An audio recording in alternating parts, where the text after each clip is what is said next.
Welcome, ladies and gentlemen.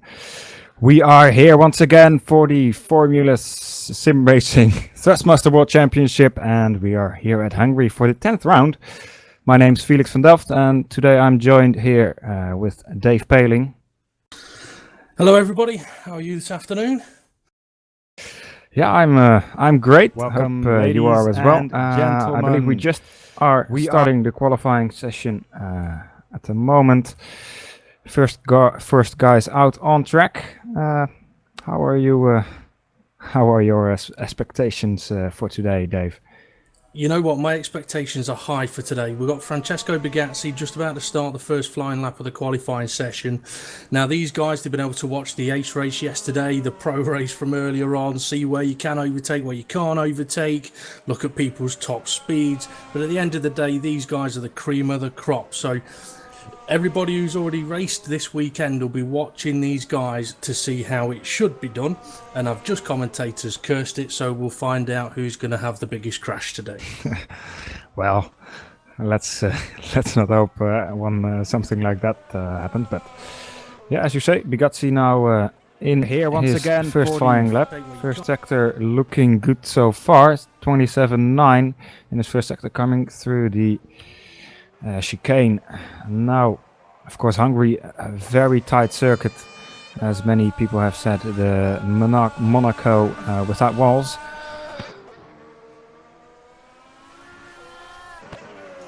It is. Now, in the practice sessions before we got qualifying underway, I think Carlos Martin had the fastest lap time with a 1:21.255, but I think we should be looking quicker than that for the WC race today.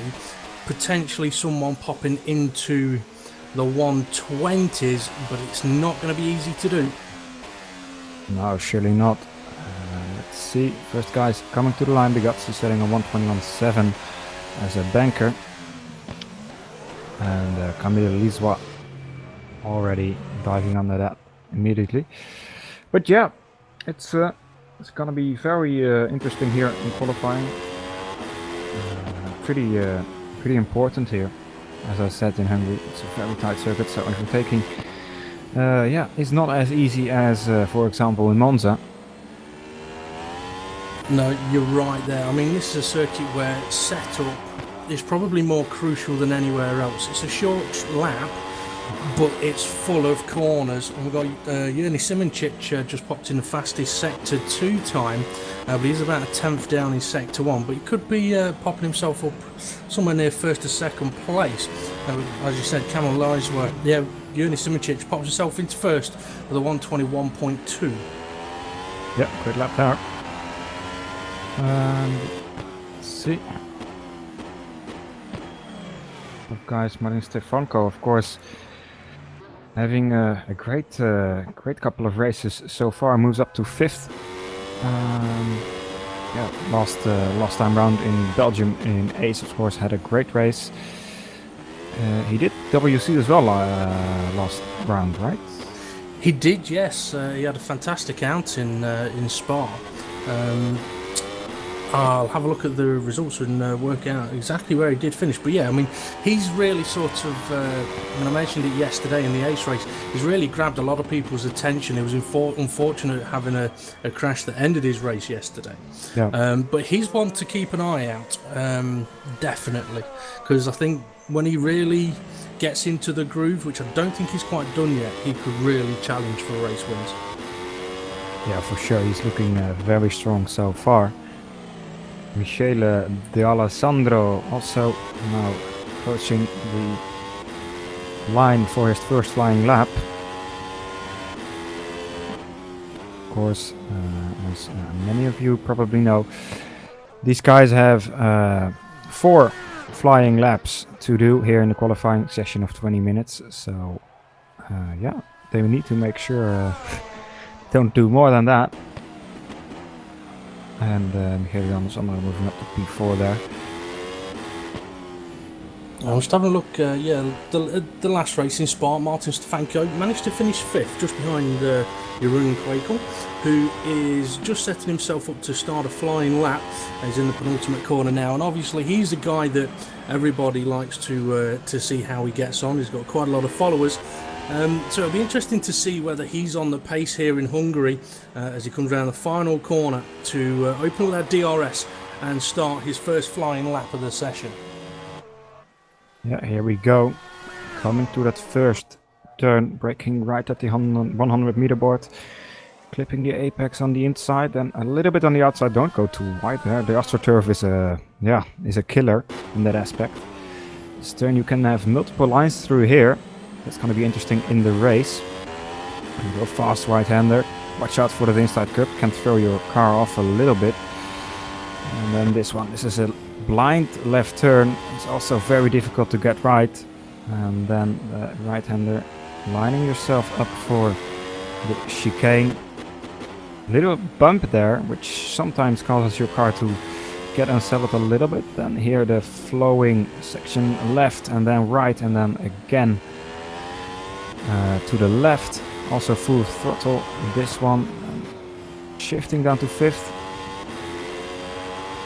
Go into the 90-degree right-hander here. Into the last sector, then the two hairpin corners here. Need to make sure you get a good exit out of this last one. There you go, Jong looking quite good. Let's see what he can do. During Kwekel 121.168. What a great lap from Kwekel there. And it definitely was. I mean, provisional pole position. He was only purple in sector 2, so perhaps a little bit of time to find on that one.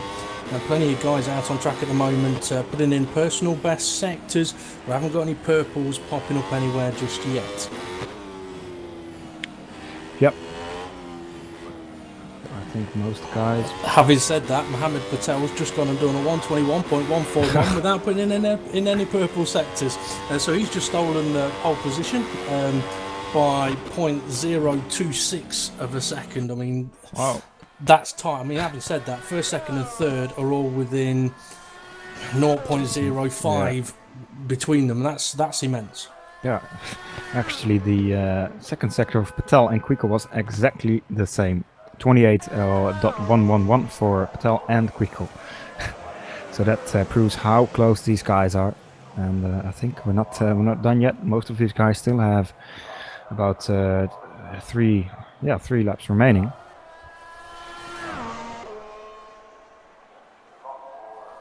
Oh, okay. Apparently, Georg, our host, has a screen freeze. I think he is going to try and fix it. Are they still hearing me? Okay. So we'll try to keep you up to date. Technology, brilliant when it works and an absolute disgrace when it doesn't, and it always fails at the worst possible time. Exactly. Francesco Bigazzi now in a fast lap as well, coming to the line as we speak. Takes himself to P5. Michele Alessandro also in a good lap. Purple in the second sector. Let's see what he can do in that last sector. Coming on the straight now. Here we go. Also P5 for him, last sector. Not as good as he would have liked. I tell you what might concern him as well. There was a little bit of smoke coming from his engine there. Now, obviously, running mode 2 on his engine, using full boost 2, which can heat the engine up a little bit. Probably won't use boost much in the race here, but if he's smoking in qualifying, it's usually a sign of that guy's not going to make it to the end of the race. Yeah, as we have seen in Ace and Pro, I don't know actually in Pro, did people retire from engine failures? There was a few, yeah. Okay, I had a face full of smoke and oil a few times. We've got Yerny Simoncic. He's just gone and done the fastest Sector 2 with a 28.0. Sector 1 was a little bit off, though. If he has a good final sector, he may be able to gain a little bit. And remember, he's only got to find 0.05 of a second to take pole. But having said that, Mohammed Patel, he's just done a 27.9 Sector 1, which is a personal best for him. And Yerny Simoncic has improved, but not enough. No. No, at the moment, most of the guys not improving. As I say, though, Carlos Martin is also on a good lap. Purple in Sector 2. Good sector. Well, Sector 1 wasn't as good. And, running a bit wide here on the exit of the last turn. Let's see what he can do. He puts it in P5. So a lot of guys, yeah, really close to each other. The top 3 is still not even within half a tenth. So really close between these guys. Quickle on the lap as well. Well, I mean, if we take a look at it, I mean, half a second covers first to 12th place as Blair Disley pops in a purple Sector 2. Now, for the viewers, we are aware that you are still unable to see the footage, but you can hear us, so we'll try and do our best here. As Blair Disley, he's coming around the final corner now, and I must admit, the final corner on this track, it's probably the corner I hate the most about this circuit. It's so long, you have to be so patient. Well, Blair Disley crosses the line. He goes 4th place with a 121.3. He's happy with that. You can see that weaving.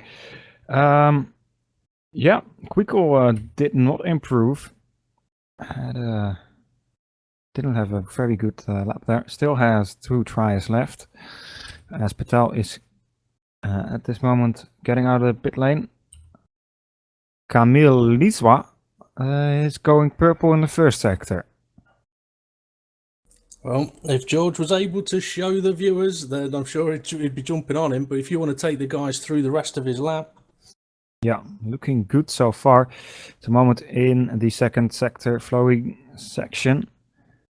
Ooh, has a whoa, not a little, big oversteer moment in the long left-hander. And yeah, that is a qualifying lap for him. Gone. I've just been told that broadcast video, like footage, will continue after qualifying, but so we'll continue with the radio style commentary now.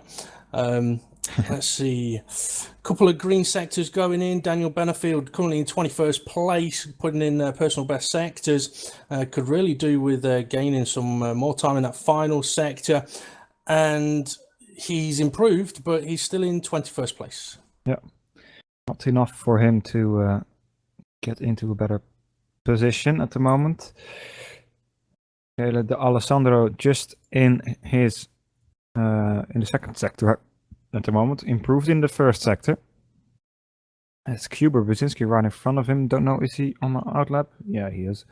So should move out of the way there. Yeah, nicely from Kuba. All right, let's see what Michele can do. Looking nice and tidy through here. Once again, engine smoking a bit. As Dave said, not a very good sign. Also sliding a bit. His second sector was purple though. And ooh, I think he backs out of it. He has, he's parked it up. Carlos Martin, though, he has just gone through Sector 1 with a purple sector. So he looks like he's pushing it now. He's just into the sort of the slower left-right chicane, heading up to the faster left-right chicane, turns 10 and 11, I think it is, using all of the curb. Then down the hill, it's not a very good second sector. It's not even a personal best second sector. But we have got a lot of green sectors being put in at the moment. But also ambient temperature. It was 30 degrees at the start of this session.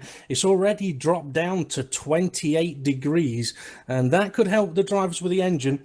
But Carlos Martin crosses the line and goes pole position with a 121.127. That's impressive. Yeah, great lap. very good second sector. Let's see what Patel can do, though. He's on a lap. Quico as well. Jernets Simoncic as well. So, gonna be... Patel is into the 20s. Sorry to cut you off. A 1:20.962. He's raised the bar. Wow. Into the 120s we go. And yeah, it is very, very close. Simoncic improves. Not enough, though, but it is so incredibly close. Let's see if anyone can match that pace from Patel into the 120s. Oh, Kuba Brzezinski, he's just crossed the line, but he's still in 12th place. But again, I mean, half a second now covering 1st to 13th. I'm going to have a quick look at how many of the drivers are still able to put a lap in. Everybody apart from, let's see, Carlos Martin. So everybody can do another lap except for Carlos Martin. Yep.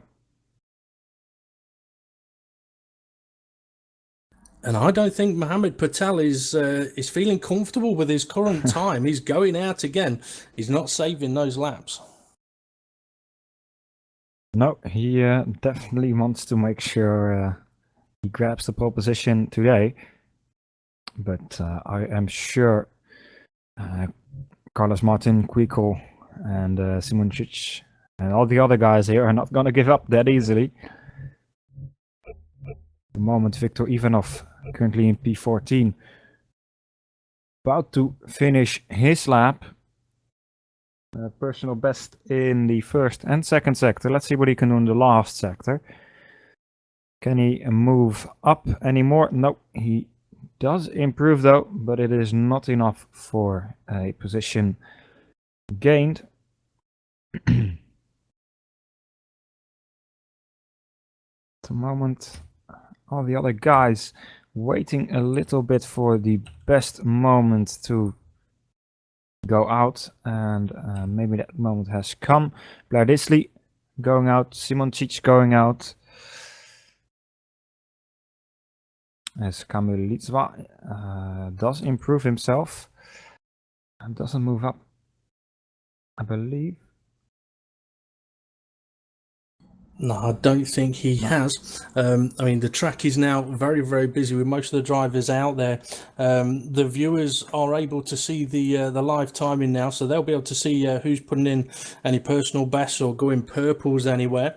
It may be on a little bit of a delay compared to ourselves, but with just under 2 minutes of the qualifying session, it's crunch time now, because this is a circuit where track position can be absolutely vital, although in the pro race we did have at least one driver go from about 25th up to 4th. But yeah, track position can be crucial around here. Yeah, you're very right there. Mohammed Patel just started his lap. Not a very good first sector. About the 10th of his personal best. He's got Mike Partington right in front of him. Letting him pass at the moment really nicely in the second sector.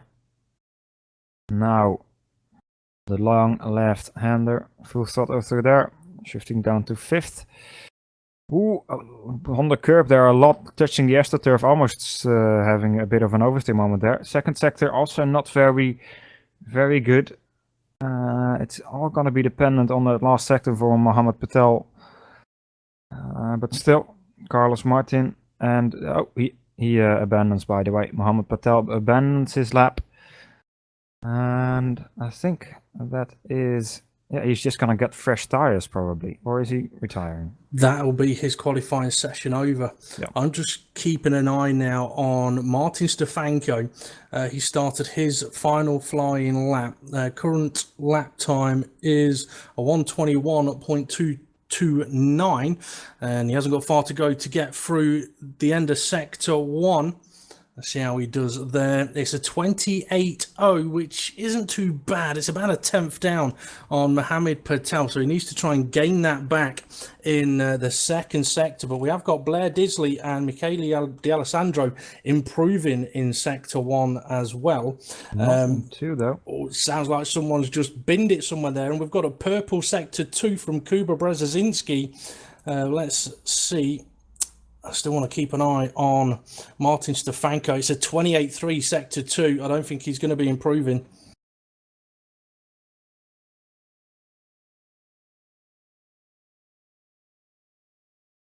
Kuba Brzezinski, though, he is about to cross the line. It's been a slow Sector 1, a good Sector 2. He moves up to 9th place with a 121.368. That's a top 10 start, but it's not where he would have wanted to go. And Stefanko did do a fastest Sector 3.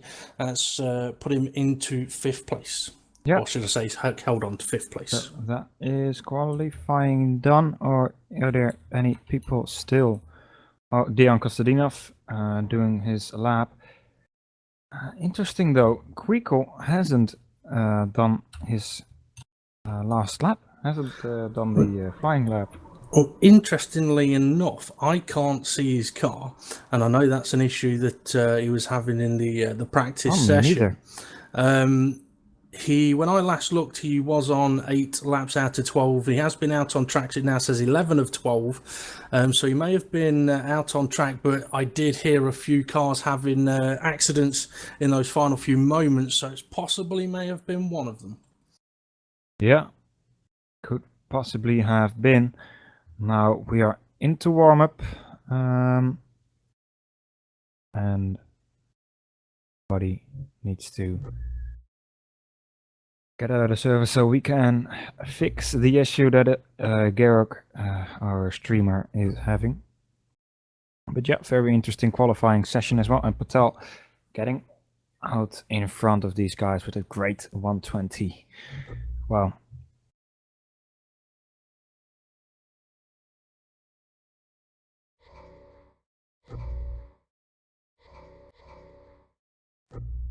So I believe you do have the championship standings open, do you, Dave? I do, yes. Just to let everybody know, there's going to be, as you just mentioned, Felix, there is going to be a little bit of a delay from while we get the broadcast visuals back up and running.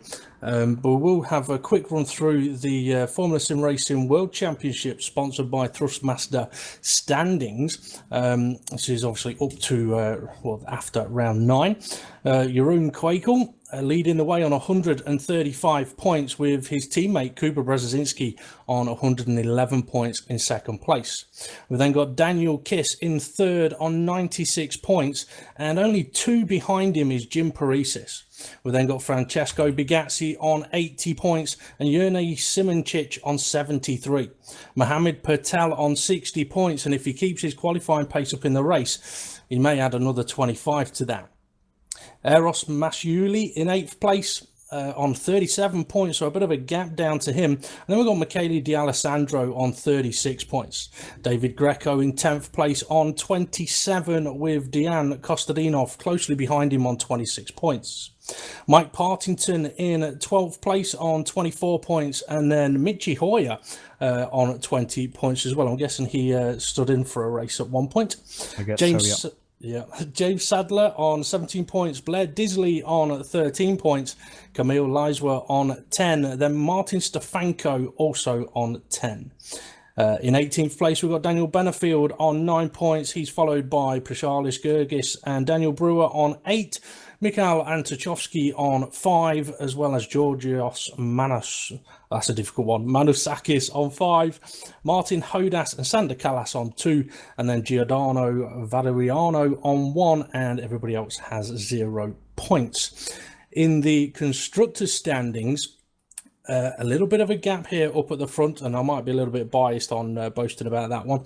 Origin Front Row Racing leading the way on 254 points, closely followed by Thrustmaster Twister Racing on 176. And we're in 3rd place, we've got VB Madcape on 107 and Ghost Speed Racing Team on 90 points. They take 4th. NetRX Grand Prix on 65 points, Musto Racing on 61, and then we've got Avid Chronic Racing Team on 56. In 8th place, we've got Eventa Pescara on 43 points, closely followed by Eventa SimRacing on 28. Ghost Speed Engineering on 23, and then Born to Win on 6 points. Then we've got Scuderia Basilea on 0, as well as Brain GP on 0 points, and that's all 13 teams accounted for. Yeah, great stuff. Yeah, as you say, Jerome Quico still leading the championship, and we'll probably try and make that lead even bigger today. However, Patel, he's looking good here after qualifying, and yeah, he's not the only one. Of course, also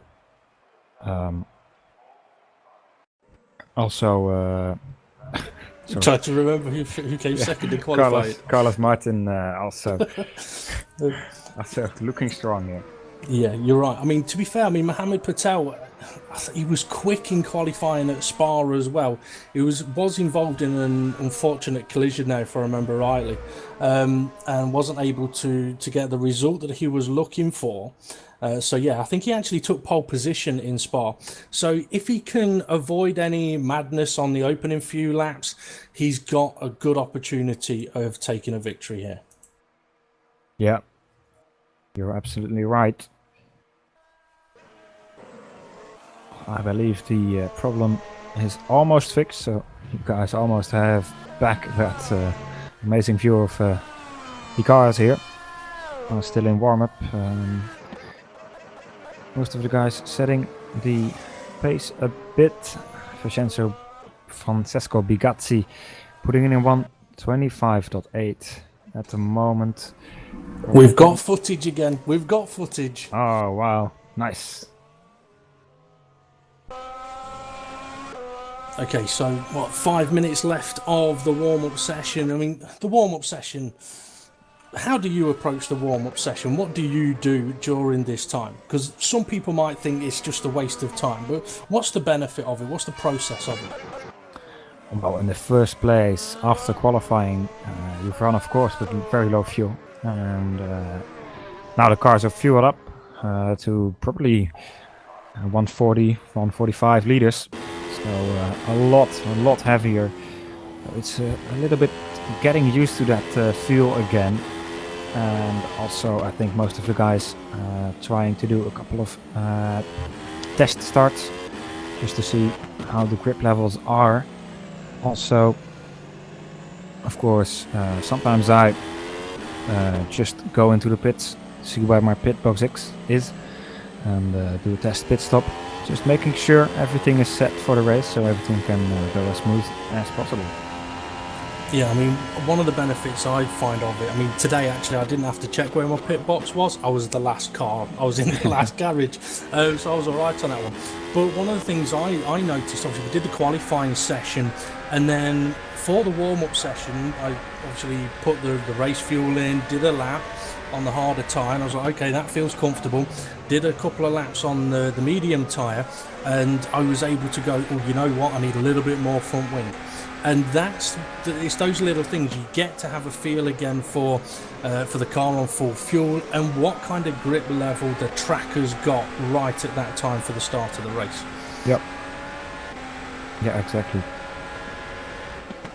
Now, usually during the warm-up session, we'd put a Thrustmaster advert on, but I'm guessing for this one we may have to give that one a miss with only 2.5 minutes of the practice session left. Oh, I've just been told, no, we can do it. It's entirely up to you, George. If you want to pop the advert on, you can do. Hey man, I got that new TMX Thrustmaster wheel. It's going down. Xbox One?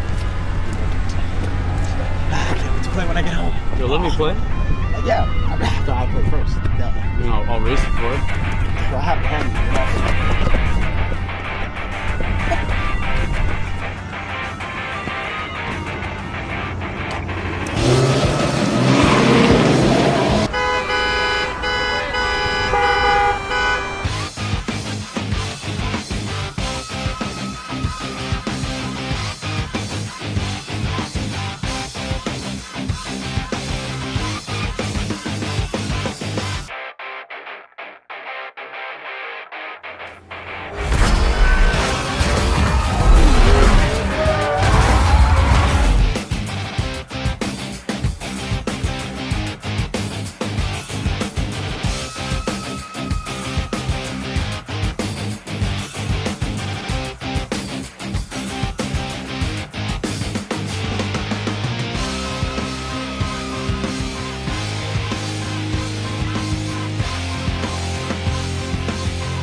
So guys, welcome back here.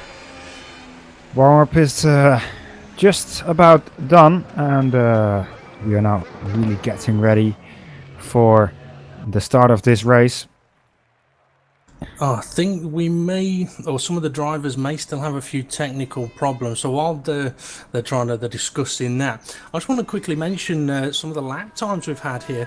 Camille Leiswer, fastest lap time. Obviously, it's only a warm up; it doesn't really mean anything. But Camille Leiswer, the fastest lap time of a 1:24.795. If that's full fuel race pace, that's good. Mohammed Patel was a 1:24.975. So Leiswer could have some special pace here. At the same time, though, I did see him spin off the track a couple of times, so it could have just been a one-off wonder lap. Yeah, this track really, really is really. If you make a mistake, often it's going to end up bad for you. We've seen that in Ace and in Pro over the last days. I've got a feeling, I think, yeah, we're doing a restart of the warm-up here while they're trying to sort out some of the drivers having a few technical issues. So for the viewers, you have to bear with us. But yeah, I mean, you were saying about this track. I mean, we were talking in the Ace race yesterday. I mean, myself and Jeroen, we had plenty of time to talk about anything other than what was happening on the track. And this track it's a proper intense one, isn't it? I mean, one of the things you said to me before we came on air was, I hope my eyes can cope. Yeah, you barely get any rest on this track. For example, tracks like Bahrain have pretty long straights where you can, as a driver, rest a little bit, just focus, get a little bit rested, because you are focusing almost 100% of the time here. Yeah, definitely. And it's not just, I mean, that's on a, like, when you're not necessarily on your own, but when you're driving around, you're going through the process of turn 1, turn 2, and nothing's going wrong. You throw in there something going wrong as well, and all of a sudden everything becomes more difficult. I mean, I had it earlier on. I was involved in a little bit of a collision at turn 1 at the start of the race, and I know I've got a bit of damage, but just being able to check what damage and avoid all of the cars that are around you, it suddenly becomes a very difficult situation to find yourself in. Yeah, for sure. Now, one thing I didn't really get to check out much earlier on in the pro race was the dirty air effect around this circuit. It does have an effect.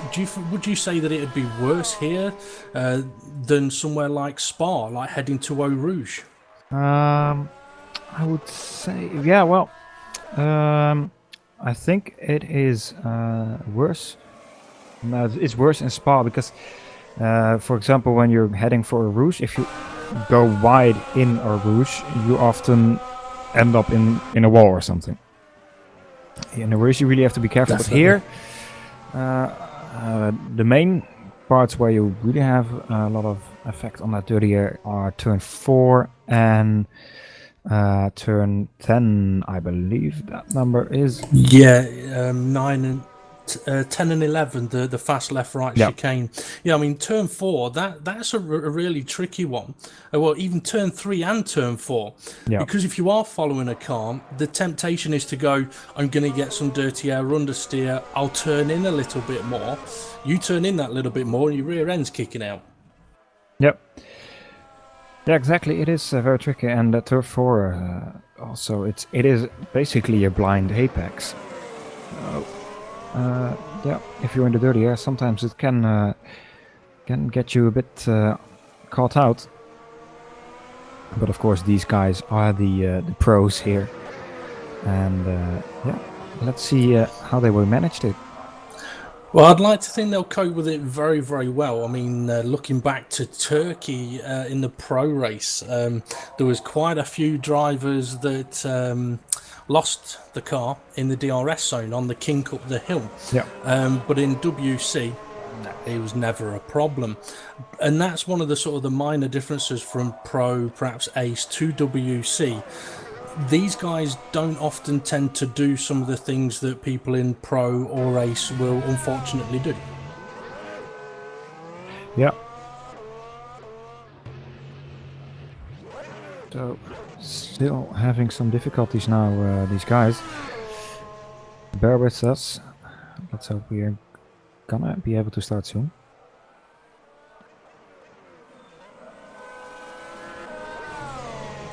This is where it gets difficult for us commentators. One thing I will quickly mention is we are going to try and keep an eye on the YouTube channel. So if you do have any questions that you want to put to myself or Felix, feel free to put hashtag AskFSR. And if we can get to them, we will. If we do miss them, I do apologise. It depends on how the race goes. I have seen that a few people have asked if you're Chris de Jong. And also, where's David O'Reilly? David O'Reilly and Chris de Jong, they're having a day off today. They've got their own things to do. So you're stuck with myself and Felix for this evening. Yep.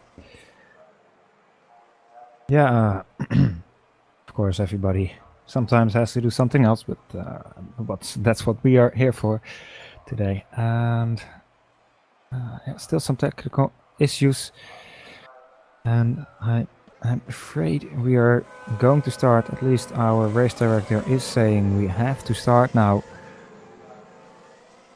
Still Jerome having some issues. Let's see. Of course, this is the downside from the technical aspect of sim racing. Sometimes it can go wrong. Yeah, I mean, it's one of those situations as well, whereas if it's yourself that's got the problem, you kind of want everyone to wait for you, but everybody else is thinking, no, come on, let's go. And it's a difficult situation for the race directors to be in, because obviously they want everybody to be a part of the race, but at the same time, there's only so long they can wait.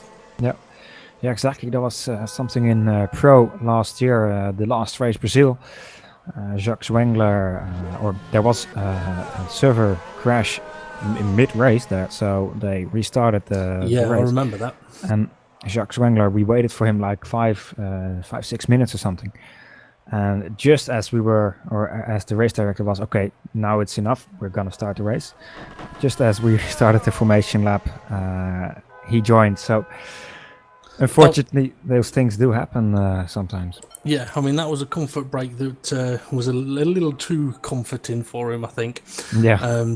But yeah, I mean, if someone says, can I have a minute? And we go, okay, if they're 5 or 10, yeah, they can't wait that long.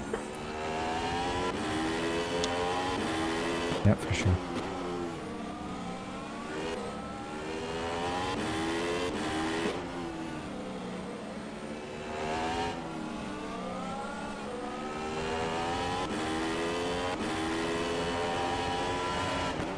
Well, if we have a look at, let's see, the lap times that the drivers have been putting in this extended warm-up session.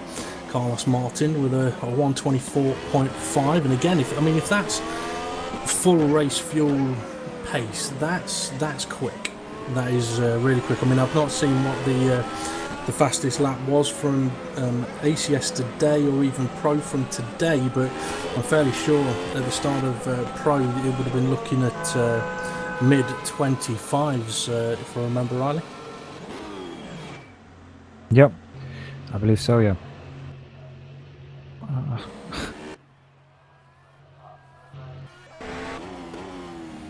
Yeah, oh, Camilo Liswa sets an even faster lap here on 24.1. And yeah. I remember back to, again, it was Turkey. Camille was quite quick there as well, but he did hurt his tyres a lot. So he may be able to put these particular lap times in, but we may see him pitting quite early.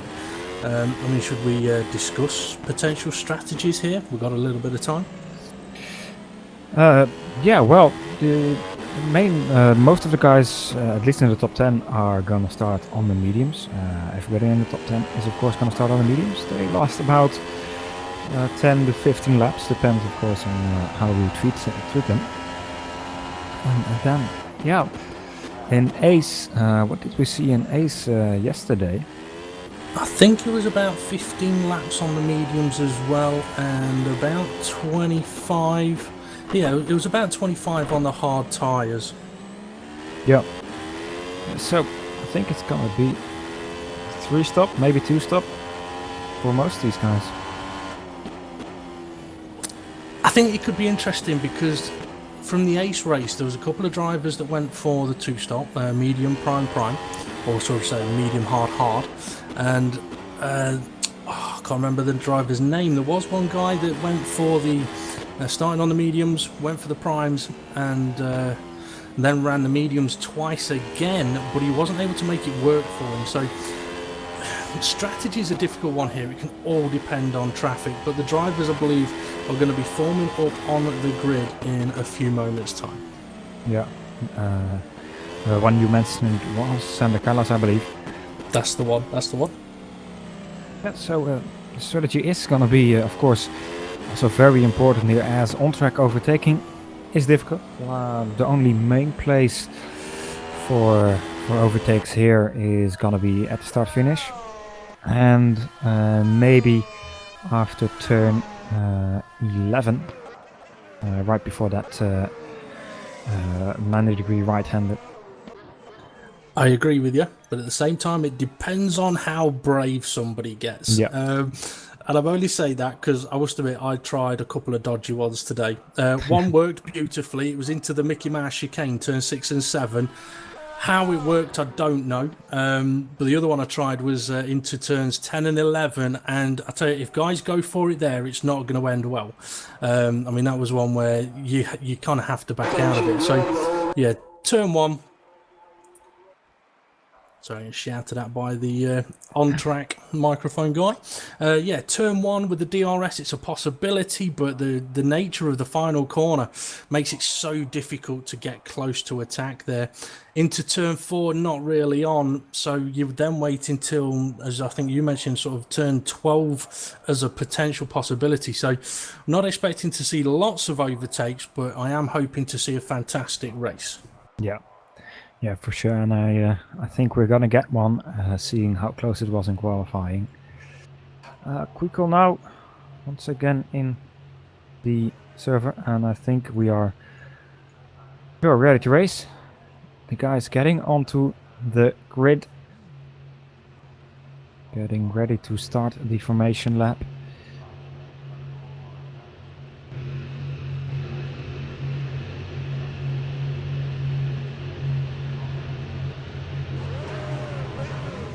Right, formation lap has started, and Dave, could you just take us through the guys here? Yeah, no problem. So on pole position we have Mohamed Patel. In second place is Carlos Martin. Third place is Jeroen Kwekel. And in 4th place, we have Jurnej Simoncic. 5th place, Martin Stefanko. Be interesting to see how he gets on here. And in 6th place, Camille Liseway. If he shows the pace he did in warm-up, expect to see a few fireworks. Mike Partington is going to start the race in 7th with Blair Disley in 8th place. Kuba Brzezinski will start in 9th. Not where he would have wanted to start, but let's hope he, well, as an OFR guy, I hope he can gain a few places. Michele D'Alessandro rounds out the top 10.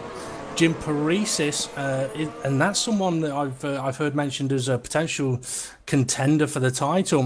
He's going to be starting in 11th with James Sadler in 13th.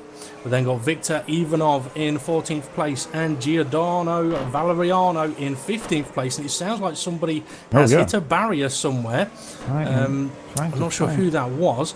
Daniel Brewer will be starting in 16th place, 17th Martin Hodas, 18th Eros Masciuli, and in 19th was Kostadinov. It's Quakel, is it? That's had a collision there. Oh dear, oh dear. This game must have freezed again. Or something. Because he just goes full throttle into the wall. Oh dear, that is not good. I'll quickly round out the rest of the grid while you keep an eye on that. So yeah, Dejan Kostadinov in 19th place, John Eric Saxon in 20th, Danny van der Neet in 21st, Daniel Benefield in 22nd, and I believe starting from the pit lane will be David Cook. Yep. I think joining him in the pit lane actually will be Jeroen Quakel. He's making his way down the pit lane now. Pedals disconnected, am I hearing from his range engineer Justin. Very, very strange. Let's hope that doesn't happen in the race. That would be awful to see. But, well, the last guys are forming up if you want to take us through the start. Yeah, I will. Definitely. Here we go. 5 lights. And we are racing. A lot of wheel spill here from Mohammed Patel. Seems to be a good start. Reasonably good start though. Everything going good in the back there. Simoncic trying to make a look up the inside of Carlos Martin here. He is on the inside. Will the exit be better? Yeah, very good exit there. Oh, they make a little bit of contact. Patel now getting a little bit of a gap in front. In the back there it is Michele de Alessandro also battling hard with Kuba Brzezinski, Blair Disley and Mike Partington. All going well so far. Still Kuba Brzezinski, Blair Disley and Michele de Alessandro very close here. Going to turn 4. And in front it is indeed Simoncic who got in front of Carlos Martin. So not the best start for Carlos Martin here so far. So it was a fantastic start to the race there. Everybody getting away cleanly. It's a little bunched up towards the back with 2 born-to-win drivers hunting down Giordano Valeriano. But everybody through lap 1 clean so far. Yep. And Jeroen Quakel the driving at the back now, however, won't be very happy about that, of course. Let's see. Well, this is definitely going to be a test of what he's made of in this race. I mean, they say that champions have to face the most difficult of tests, and if he's going to go on to do anything in FSR, this could be one of the races that makes him stand out from everybody else. I'll have to wait and see how it goes on. But Mohammed Patel still leading the way by just under a second from Jurnej Simoncic. Yeah, everybody now keeping it all right on the straight. Quakel already going for a move here on Daniel Benefield. Is he? Yeah, Quakel battling with Daniel Benefield at the moment around the outside. Is he going to try? Ooh, one on the rods. Needs to watch out there a little bit. Coming to turn 4 now. Moving back a little bit more to the front though. But everybody's sort of holding station at the moment, sort of from the top 15, setting themselves into the rhythm for this racetrack. I mean, we've mentioned about how intense this circuit is. You do have to find yourself in that rhythm and work out where you're a little quicker than the car ahead, where they're a little quicker than you, work out where the car behind you is better than you are. Very, very intense, very difficult, but I mean, for the likes of, say, your own Quakel, the advantage he might have is that he did qualify up in 13th place, so he's got the pace to gain places, but it's getting a little bit busy back there. As I think it's Danny van der Neet's had a little bit of a moment. That's allowed Daniel Benefield through. And Quakel's going into the pits. What? Okay. Maybe he has a drive-through or something. Doesn't say black flag on the steering wheel, does it? No, I think he's just going for a fresh set of tires. He might have locked up really heavily and caused a massive flat spot on his tires or something. Otherwise, I wouldn't see any reason to go into the pits after lap 1 or lap 2. No, I mean, that's very unusual, unless, oh no, I've got an idea of what it'll be. Could that be the call of the race, right? It's absolute madness to think this, but if you're in traffic, you're stuck doing the pace of the car ahead of you. If you've got a clear track, you've got the possibility of putting in the fastest lap times. I mean, for example, let's see, Danny van der Neet, previous lap time was a 1:28.996, so if Quakel can all of a sudden start going 4 or 5 seconds a lap faster, he's going to jump a load of cars, but he may have to not necessarily throw an extra pit stop in, but maybe bin a pit stop or completely change his strategy there. Yeah, for sure. I mean, he has to now also be a bit careful on his tires, because I would assume they are trying to now skip on pit stop. Quite possibly. Okay, well, while he does that, I mean, I'll keep an eye on the old sector times. Hamid Patel still leading the way. He's opened up the gap to just outside DRS range. But Yoni Simoncic, he's just gone wide, I think. No, it was Carlos Martin, sorry. He's just lost out of place to Camille Liswell. We said he was quick in warm-up. He's now up to 3rd place. Yeah, wow, great opening laps here from Camille. Starting in 6th position, already up to 3rd. So he would be happy. He still needs to hold on to that for 63 more laps, of course. I mean, we know what it was like doing 53 laps earlier today. I mean, I was exhausted after that race. I'm sure you was as well. I kind of feel for these guys having 70 laps to do. They're going to feel it at the end of this race. But for someone like Camille, if he's able to gain on what he's doing right now, he won't care if his arms ache. He'll be absolutely buzzing. Yeah, absolutely. Mohammed Patel now trying to create a little bit of a gap to Johnny Simricic. However, they are still... Simricic is within DRS, I think. Or is he? No, he's just outside the DRS range. No DRS for him. So that would mean Patel might be able to get a bit of a gap going here. And just making sure he keeps it in front of him. Okay, I just want to have a quick recap of tyres the drivers are on. Obviously, the top 10 started on the medium tyre, the tyre they qualified on.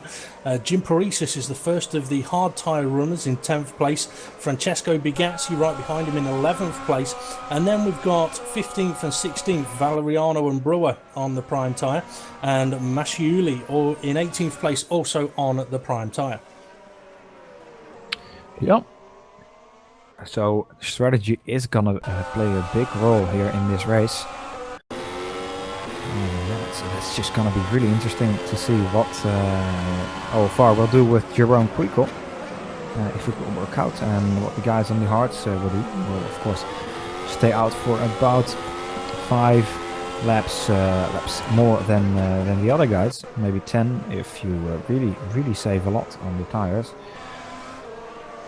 Well, this is a situation where, for Jim Paresis in 10th place, if he's in a situation where the cars around him, their pace is compromised because they've got cars around them, it'll help the prime tyre runners, because that delta time difference will not be as much of an effect here. So they may be able to benefit a lot by starting the race on the prime tyre.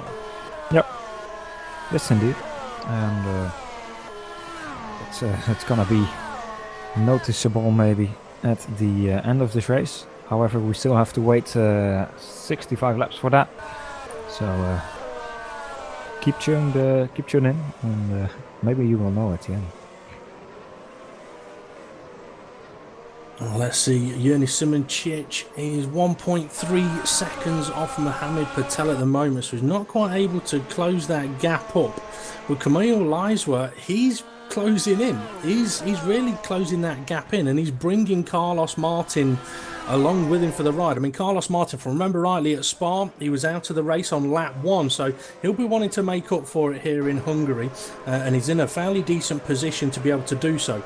Key factor, one of the things I'm really interested to know is who is going to be pitting first, because that's going to dictate what kind of strategy they're going to be able to go for. Yeah, I presume the first guys are probably going to come in around lap 11, 12, maybe 13. Yeah, as you say, it's all going to be dependent on that. Liswa getting closer. A bit closer to Yerny Simoncic.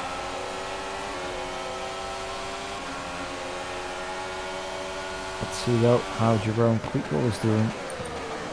Well, he's ahead of David Cook. I'm just having a look back through. I didn't see what happened. I don't know if Cook had a bit of a moment somewhere. But yeah, he's managed to get ahead of him. I'll let you know when I've caught up with how that went on. Yeah.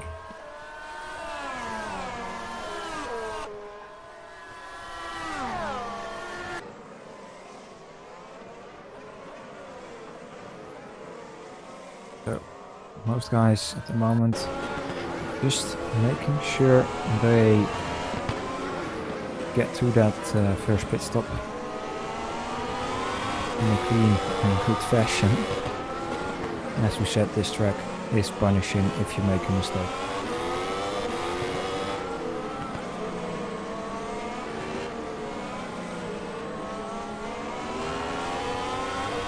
Interestingly, David Cook, he pulled over and just let him go, let him through. Okay, that was indeed very interesting. I suppose though for David Cook, I mean, it's not a race that he's involved with. I don't mean that disrespectfully, but obviously his battle is probably not with Jeroen Kwekel. What we have got is... Sorry, go on. Benefit out. Benefit is out of the race. What happened to him? DNF for him. Coming out of the turn 12 or 11 onto the AstroTurf, and yeah, as we said, this track is killing if you make a mistake. He just went a little bit too wide and then into the barriers. No front ring, no rear ring. That is race over for Daniel Benefield. Oh yeah, I've just seen that as a big crash. I mean, he looked like he was a little bit sideways before he got on the AstroTurf, so not a lot you could do about that one.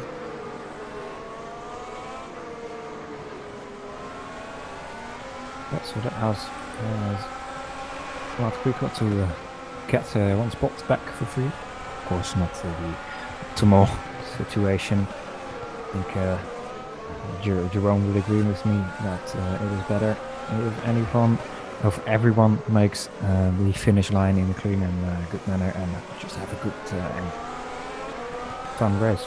Oh yeah, definitely. I mean, it's a little bit, I mean, I think a lot of people, they want to win by overtaking people. They either want to qualify pole and run away, or they want to overtake people and win. They don't want to see people, unfortunately, crashing out and things like that. We've got a very interesting situation just brewing up a little bit here. Mohamed Patel is opening up that gap a little bit. Yerny Simoncic, he's dropping into the claws of Camille Liswa. This battle is gonna kick off fairly soon, because I don't think Camille is going to want to hang about. I don't know why I'm saying that. It's just a feeling I've got. I don't think he's going to hang around. If there's a chance to go for a move, he's going to go for it. Yeah, for sure. And I think that is also the way to go here in Hungary, because that chance might be the only one you get here. Yeah, definitely. They don't come around very often. I mean, you have to be close enough at this circuit for if the car ahead makes the tiniest bit of a mistake, you're there to pounce, you're there to take advantage. If you're too cautious, you won't be close enough to take advantage. I mean, undercuts at the pit stops, they'll also play a big part as well. But we're a good, 5, 6 laps away from that at the moment. Yep.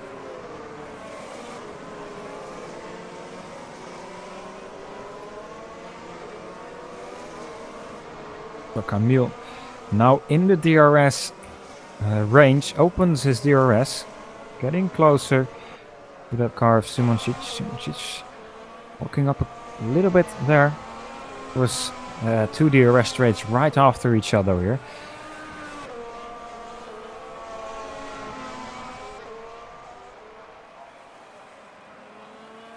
Okay, a little bit of an update on your own Quakel. He's been able to do sort of 1:24.9 lap times. He's beginning to really close in on the back of the pack now. He's about 5 seconds off Danny van der Neet. This could work out quite well. If he's gaining at a second a lap and Danny van der Neet's going to be pitting in 5 laps time, then quite a few guys might be getting out of your own Quakel's way here. If they don't pit soon, though, he's pretty much going to be in exactly the same situation he was before he pitted. Yep. Yeah, he's at the moment 31 seconds away from the leader, so from Mohammed Patel. So if he would pit about a delta of, 17 seconds or something. So he would be dropping back. It would be about 7th place, I think, but we're gonna have to see in about 5 laps. Jurnic Šimasic, moment maybe answering a bit to the pace of Kamil Lezwa, setting a purple lap, just his last lap. So maybe Šimasic just tried to save his tires a little bit more in the beginning stages of the race, of his stint, and now make sure Camille doesn't get past. We've also got Carlos Martin. I don't know if you've mentioned it. The gap between himself and Camille has opened up a little bit, and Carlos Martin has now got Stefanko within DRS range behind him, and he's bringing Mike Partington along to the party as well. So we're having a Partington party back there. I'll try saying that one after a few beers. It won't be easy. So yeah, we're getting to that phase of the race now where the tyres are beginning to wear a little bit. The drivers have got into their groove a little bit. If they start getting a little overconfident, we'll see a few cars in the barrier, which is obviously not what we want to see. But do you want to try and have any kind of a guess as who's going to go for the pit lane first? Who's going to make that jump? Who's going to make the gamble?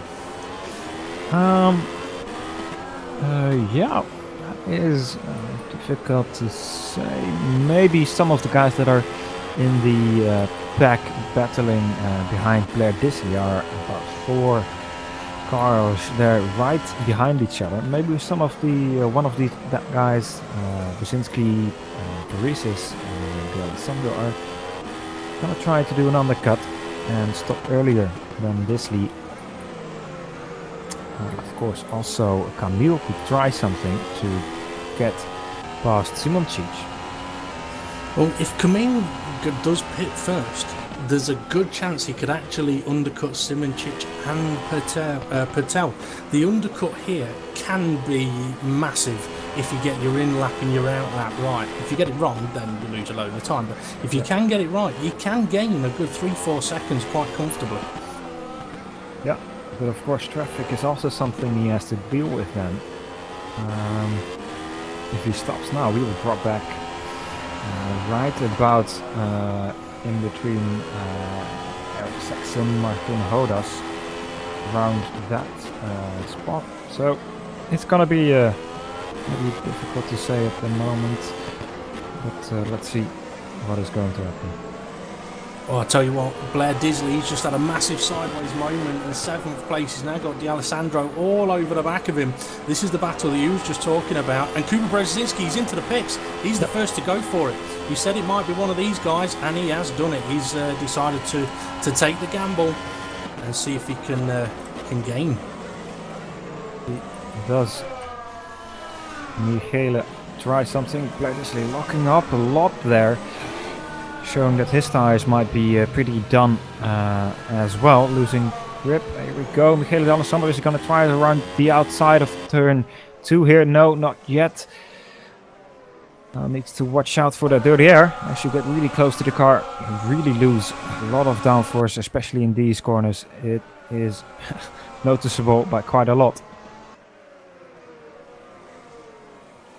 We're now in that phase of the race where it's going to get interesting. Kuba's taken the first gamble. Viktor Ivanov, he's joined him in the pit lane. And let's see, Brzezinski's come out in 16th place. So yeah, you were right. If Leiswa was to pit, he would come out around about John-Eric Saxon sort of area on the track. Somebody spun. Dion Kostadinov. Is that Dion? Yeah, Dion Kostadinov spun around. I think he... Sorry to undercut you there, by the way. But I think he... On the exit of the chicane, just a little too early on the power and just lost it there. And then when he tried to spin it around, unfortunately... Pit lane's busy. Sorry to interrupt. Pit lane is very busy. Mohamed Patel's continued on. Simoncic, Leiswa, Carlos Martin, all into the pit lane. Where Kostadinov had that spin, it's very, very easy to do it there, but it's now time for the mad dash in the pits. Wow, yeah, let's see what these guys can do. Patel staying out, so he will try to at least set a good lap time now. Let's see what Leiswa and sorry, Carlos Martin come out the pits. Daniel Brewer going around the outside of him. Turn 1 nearly ended up in complete disaster there for him. Just managed to survive though, but Carlos Martin's come out the pits and he's now behind guys that started the race on the hard tyre. His will be newer, but the drivers ahead of him are settled in on those tyres. Yeah, is of course not the optimal situation for Carlos Martin. I think he would have rather joined in front of Brewer there. And let's see, Michele Alessandro already going purple in the first sector here. So he is definitely pushing to try and make an overcut maybe work. Let's see what Patel will do. Patel coming into the pits. So is going to be very interesting. Where is Kamil Leiswa and Johnny Simoncic? Well, Camille's in 9th place and he's just done the purple sector 2 times, so he's pushing. He's going for it here. So this is indeed going to be very interesting. Stefanko staying out, by the way, so he is leading the race at the moment. And where is Patel? Coming out of the pits now. Sorry, in the pit lane, 2 cars sort of got themselves tangled up together. And that was the Alessandro and James Sadler. Wow. So Patel rejoined in front of Simoncic and Leiswa, so no undercut for them. And the gap is still about 2 seconds, I think. I believe. So waiting for the lifetime to update there a little bit. I tell you what, 14th, 15th, 16th, 17th, it's all brewing. It got very, very close in the pit lane. It got close on the exit of the pit lane. We've got Viktor Ivanov, Eros Masciuli in the same team there, battling against each other with James Sadler right behind them. And then Jeroen Kwekel is on the back of that train. So if it was a strategy call earlier on, unfortunately, I don't think it's quite worked for him. No, I think he just wasn't quick enough on those first mediums. No, definitely not. See, Stefanko into the pits. Mike Partington takes over the lead of the race. Partington staying out very long on those medium tires. He might be going for a 2-stop. Looking at how far he is staying out at the moment. I think you could be right there. We've got Jim Paresis in 2nd place. He, as I mentioned earlier on, was the first of the hard tyre runners. He's still going. So running in 2nd place, he's 4 seconds ahead of Mohamed Patel, who is now on the hard tyre as well. So, by the way, sorry to cut you off, but Camille has gotten past Johnny Simoncic. He did it at turn 2. Yeah. Flew past Simoncic, or did Simoncic just let him past?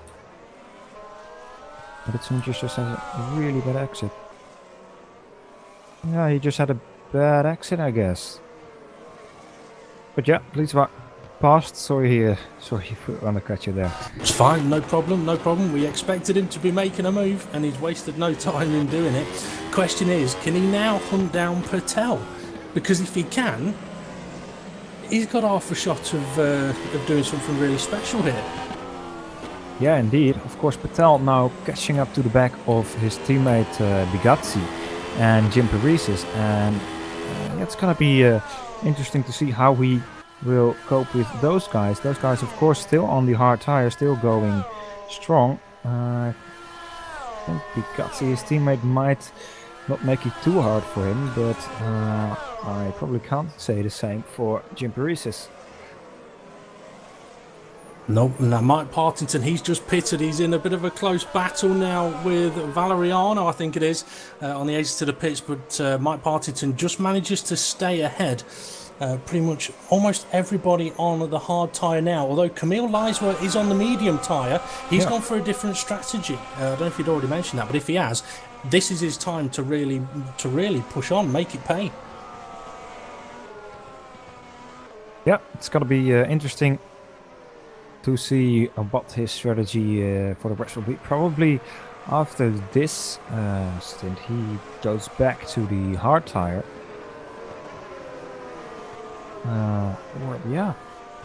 Don't know if he will make it then. Maybe he's going for 3 mediums and 1 hard stint. Quite possibly. I mean, if you were going to do the 3 mediums, 1 hard, do you run the hard at the end? Yeah. Yeah, I'd agree with you. Yeah. No, I tell you what, the race was quite settled before the pit stops. These pit stops has absolutely thrown everything up in the air. 7th place, Mike Partington, I mentioned him a moment ago, but we've got 7th, 8th, 9th, 10th, 11th, very, very close together. I don't know if anyone's going to be able to be close enough to attack, but we have got Kuba Brzezinski also on the medium tyres in 10th place. So he's another guy that's possibly a little bit stuck, but the opportunity's there to gain if he can. Let's see, Leiswer, is he gaining on Patel? Doesn't look like it at the moment, but Patel is gaining on Jim Paresis and Bigazzi. And Leiswer has recently done the fastest lap of the race with a 1:24.255. Yeah, great lap. And yeah, it seems that Carlos Martin really has been the one that has had the worst first pit stop phase here of everybody else. He was right behind Camille and Jurnic before the pit stops, and now he is in P9 with Kuba Brzezinski hunting him down. I think it may have been Carlos Martin that I saw get a little bit tangled up with another driver in the pit lane. If it was him, it would have cost him a good 4 or 5 seconds, I reckon, on that one. Oh yeah, that could well have been.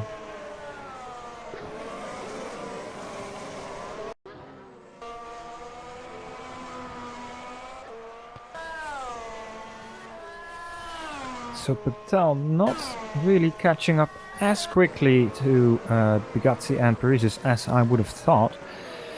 Just about 2/10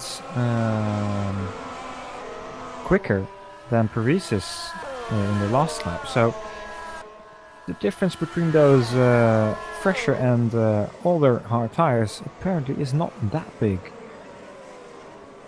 No, well, I mean, the hard tyres, they've probably, for Paresis and Bigazzi, they've probably got another 7 to 10 laps in them, depending on how well they've looked after them. So they're in a phase where they'll still give pretty good lap times.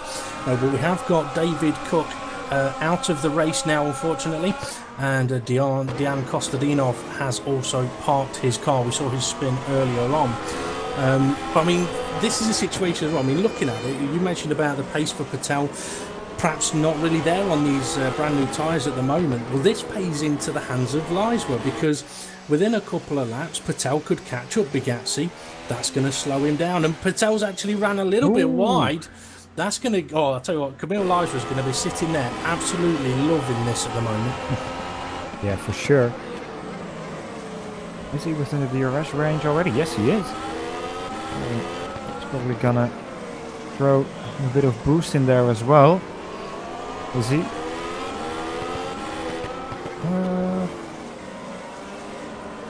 Maybe not. Maybe he is. He's braking very late though.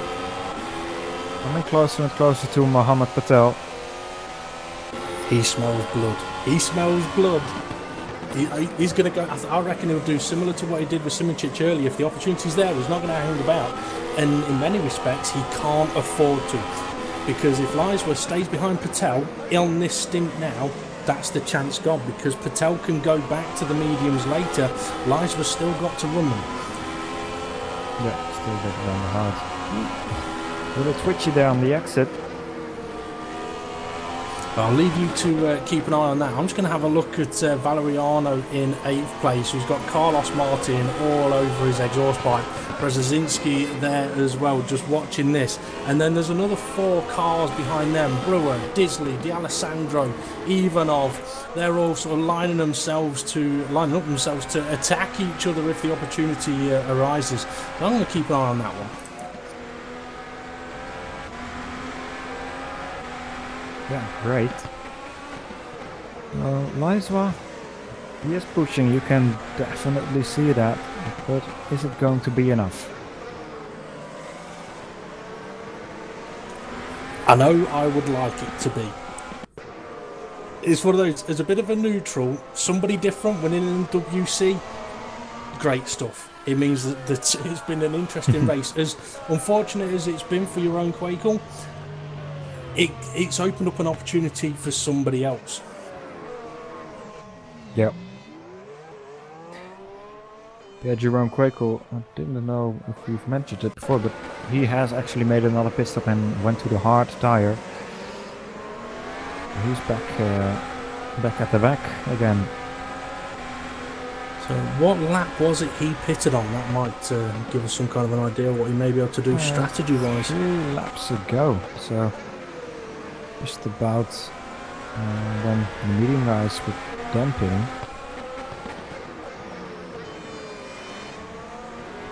Of course, he pitted in lap 2.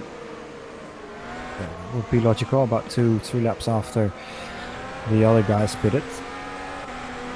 Let's see if he can make anything from it still. Let's see. Lysworth getting really close at the moment. Let's see how he can make his exit coming onto the start-finish straight. Opening DRS. Crawling closer. Getting really close. He's thinking about it. You can see that. He was, wasn't he? You could tell he was thinking, shall I go for it? Shall I go for it? Shall I go? No, I'll wait. Okay, he's definitely smelling blood and pushing hard to get past Mohammed Patel here as quick as possible.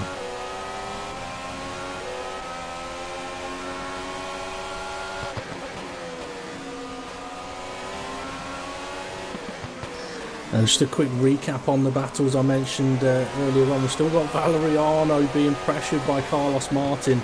Kuba Brzezinski dropped off a little bit from them at the moment, but I think he's just pacing himself. Either that, we've always sat there thinking, okay, I'll just watch you two nudge each other off and I'll drive past, which you never know might happen, but everybody holding station at the moment. And then Brewer, Disley and D'Alessandro still close, but they're all running the harder compound tyre, so not able to gain on each other at the moment. Yep.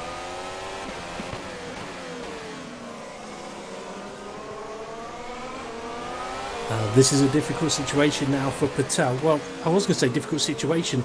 Is he within DRS range? No, I think he's just out of DRS range. Just out of it. Yeah, so I mean, if he gets a bit closer, he'll have the advantage of DRS in future laps, but he's going to be getting held up for potentially 3 or 4 laps from now on.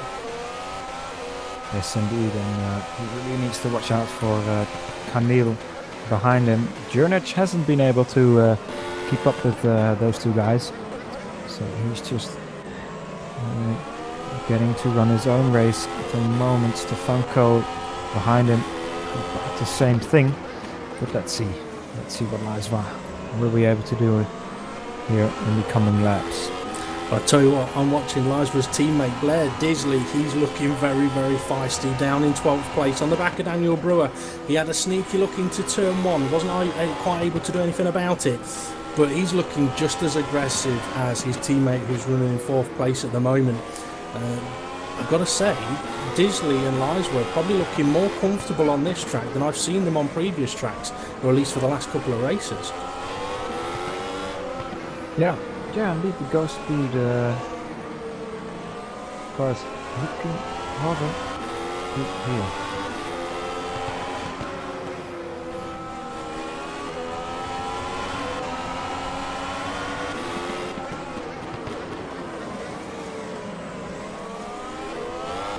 Up at the front, they're still holding station. I'm still keeping an eye on Disley because he is very, very close to the back of Daniel Brewer. He's got D'Alessandro right behind him. If Disley can have a good exit out of this final corner, oh yeah, he's close enough here, definitely. He can get that power down and control it down the straight. DRS will be open. May have to use a bit of boost. He's gaining. Oh, Brewer's making him go all the way around outside. Oh, my days. Oh, Disley, well controlled. Go on, stick it around the outside. Sorry, Dan, I'm a fan of yours, but that's brilliant driving by Disley there. If he can just hold it now into turn 2. Oh, and then behind him, D'Alessandro. He's rolled Brewer. Oh, no. That's God. a disaster. Blair Disley showing how it should be done. D'Alessandro showing how it shouldn't be done. Wow, let's see the replay of that. Brewer trying to do a switchback on Disley a bit, and then Alessandro just throwing it in there in a gap that basically was bound to be closing.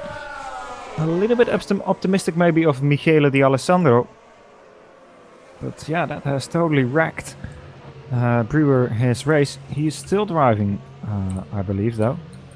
That Born to Win car is made of tough stuff, obviously.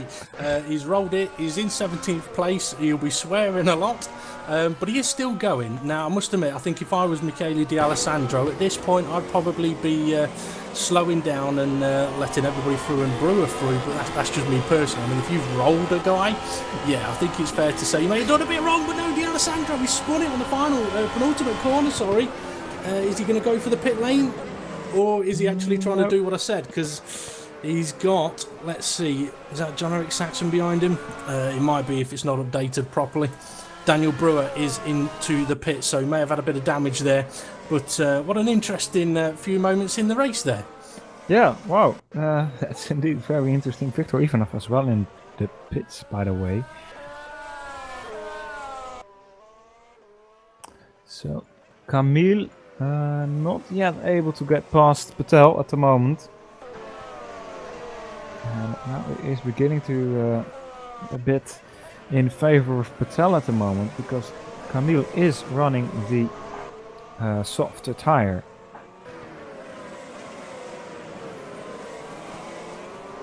He's getting very, very close. Sorry, I wasn't listening then. Bigatsi, Patel, really, really close. I believe we can blame that collision between D'Alessandro and Daniel Brewer on YouTube user Sid Motorsport, because a few moments ago he put no Maldonados here, and yeah, and then that happened. So we're blaming you on that one. Yeah, for sure. Patel. Blame it on someone. Daniel Brewer's race is over. That's a shame. Yeah, indeed. A big shame for him. Patel, as you said, getting closer to Bugatti now. And actually, there's also a battle going on for P8 in the race. Kuba Brzezinski, Carlos Martin and Giordano Valeriano battling hard.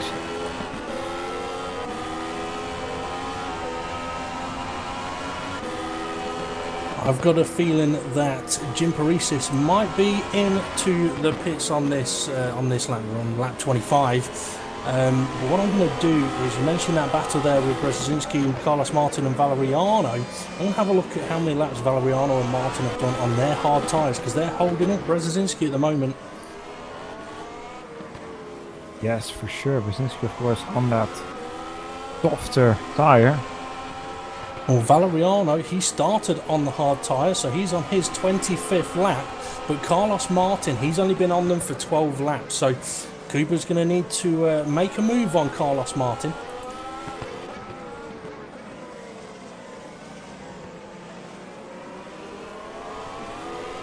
And I tell you something that I hadn't spotted it, but we were talking about Leiswa and Patel catching Bugatti, but Simoncic, he's catching up to Leiswa now, and he is on the hard compound tyre. So this is going to get a little bit spicy up near the front. For sure, Leiswa, of course, already 13 laps on his medium, so those will be pretty worn out by this moment. And he will probably get into the pits in the coming lap. His pit light is on, so probably coming in this lap. I was going to say, if he does pit now, he could come out in 7th place, just behind Mike Partington. I don't know, it might be... It's going to be close with Carlos Martin then. Yeah, it is, isn't it? 16 seconds, it's going to be really close. Yeah. We will see. Simoncic is indeed really catching up to him now. You can see Camille losing his grip with his medium tires, and is he going Paresis. in? Yep. Paresis is in the pits as well. So wow, yep. Paresis has done a very long stint, and Bugatti still going on. I tell you what, this puts Paresis in a fantastic position. He's going to come out ahead of Leiswa, so effectively he's a net 2nd place, and he's done 1 pit stop compared to Leiswa's 2 stops. Yeah. And Leiswa now on the hard tyre. Kuba as well in the pits, by the way. Yeah, that'll be to get rid of his medium tyres. He's going to come out potentially in a lot of traffic. Yeah. Michele Alessandro, Giordano Valeriano just in front of him now. And Or is it in front? Sorry, very cool. He's going for a move on John-Eric Saxon into turn 1. Lovely DRS assisted move there down the inside. So that moves him up to 15th place. And let's see, Valeriano next up for Kvekel, and Kuba did come out in 12th place. Sorry to have cut you off there, because that must have been really close on the pit exit. Yeah, it was pretty close, but Kuba got in front pretty easily there. But is Michele gonna try and challenge him? He of course is on the harder tires, so probably Kuba will be heading off into the distance. Okay, Bugatti, he's pitted from the lead, so that frees up Mohamed Patel back into the lead of this race. Simoncic in 2nd place. I tell you what, we're in for a 4-car battle, maybe even a 5-car battle here for the lead of this race when this all pans out. Yeah, Paresis is going to be... It's going to be close. It's going to be close between Paresis and Bugatti. Oh, well, Paresis just got the undercut done there on Bugatti, so great stuff for Paresis there. And Mohamed Patel now leading the race once again on his hard compound tires. I tell you what, I think Camille Leiswa was one of the big losers through the pit stops there, because obviously Paresis and Bugatti have stayed ahead of him, but it's now a case of where will Patel fall back into this battle when he goes for a pit stop, which might not be for another 5, 6, 7 laps. Yeah. We could end up with Paresis and Bugatti leading this race, not having ran the medium tyre yet. Yes, indeed. I think that medium tire choice after the first pit stop was not the best choice for Camille Leiswa. At least it didn't play out so well. It definitely didn't. And we can't forget as well, I mean, we've got Stefanko. We've not really talked of Stefanko or Partington for a while. They're running in 3rd and 4th place, 6 and 8 seconds behind Mohamed Patel at the moment. So they're there kind of, if anything goes wrong for anyone else, they're there to take advantage. Having a quick look down the grid, Liza was going to try and catch Bugatti. Carlos Martin, he's running in 8th place with Blair Disley a few seconds behind him. Closest battle after that, I think, is Eros Masciuli with Kuba Brzezinski right behind him. Yeah. And then, sorry, and then, go on, go ahead. Yeah, Quico also catching up to the battle with Masciuli. Brzezinski involved, Michele Alessandro and Valeriano not too far away as well, and Quico getting close behind them as well. So this is also bound to be a very interesting battle forming. And who says races at Hungary are boring? This is far from boring. Yes, indeed. And it is also far from over. Still 40 laps remaining.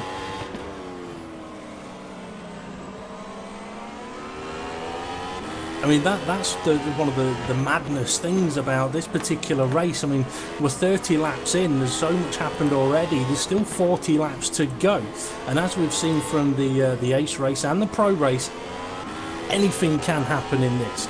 Absolutely anything. It only takes one mistake, which we don't really want to see, but that can be the difference between winning a race, losing a race, and not even getting to the end. Yeah, exactly as you say it.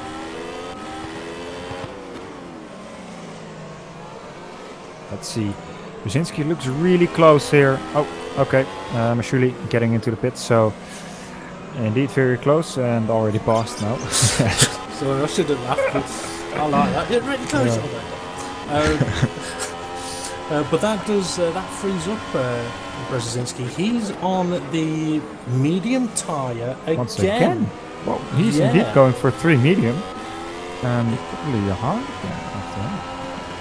Did he start on the hard? No. No, I don't know. He didn't. No. He started in 9th place. He's the only driver on track at the moment on the medium compound tyre. Very interesting to see indeed. Well, even more interesting at the final stages of this race, as he will be then on the prime tyre. And probably the rest of the guys will be on the option tyre. So this is going to be very interesting to see how this all pans out. It definitely is, and I have no idea which way this is going to go. I mean, we mentioned, or sort of did mention a little bit earlier on about running the hard compound tyre at the end of the race when the track's rubbered in more, there's less fuels. Oh, I've heard a crash. I don't know who it is, but that sounds like a bad one. Mashuli. He was battling with... oh no, he just got out of the pit. What did he do? Let's see.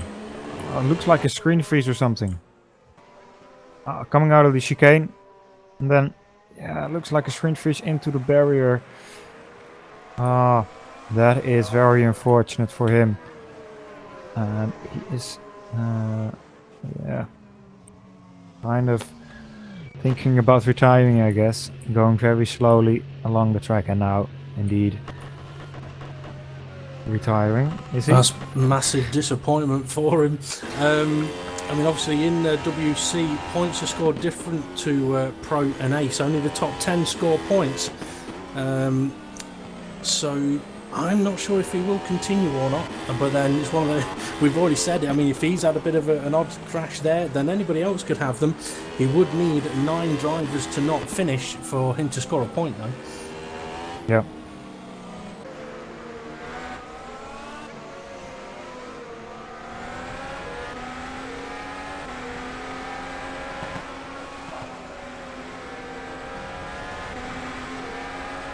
Camille Leiswa at the moment getting a bit closer to the back of Francesco Di Gazzi. Will this then be a battle that we will enjoy in the coming stages?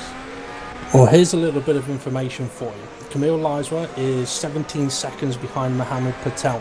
Mohammed Patel has got about 7 more laps to do on the hard compound tyre. If that gap comes down much more, Mohammed Patel is going to be coming out behind Camille Leiswa, and that means he'll be behind Parisis and Bigazzi.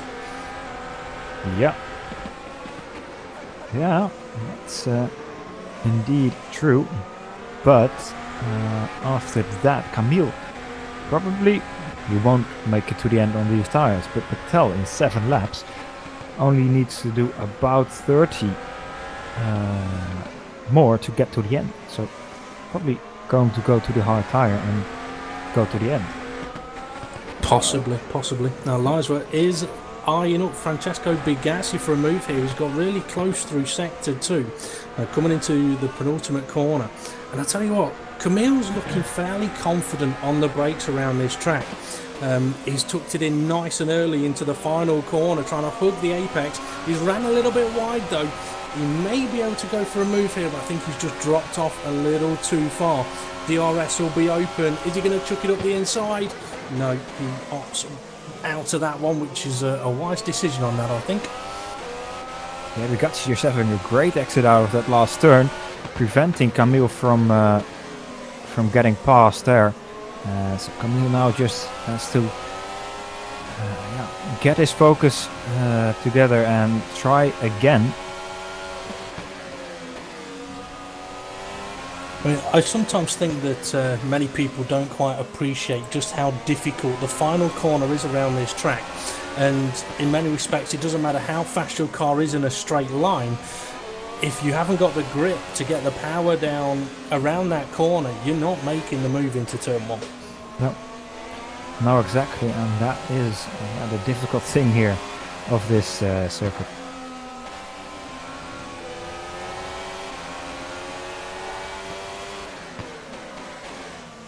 Just for anyone that's interested, Victor Ivanov and Danny van der Neet having a little bit of a battle of their own. 4/10 of a second between them, down in 16th and 17th place. Both running the hard compound tyre. I think they might actually be it's the closest gap on track at the moment. Yep. By the way, Jong also getting closer to Giordano Valeriano and Michele de Alessandro at the moment. Last lap of Quico was 3/10 quicker than Giordano's last lap, and even quicker, almost a second quicker than Michele. So Quico's showing good pace here now in this second, or for him, third stint. And maybe going to make a look on Giordano Valeriano there. I was looking at Bigazzi. Bigazzi just had a really big wiggle. That was one of those where if you're not really very awake, he would have been afterwards. His seat's had a bite taken out of it, to be honest. He's aware that Liza was behind him. Liza was going quick. He's got to keep on it. I'm going to have a quick look and just see how consistent Mohamed Patel has been on his lap times, because he's opening up the gap a little bit now to Yerny Simoncic up at the front. Yeah, great stuff.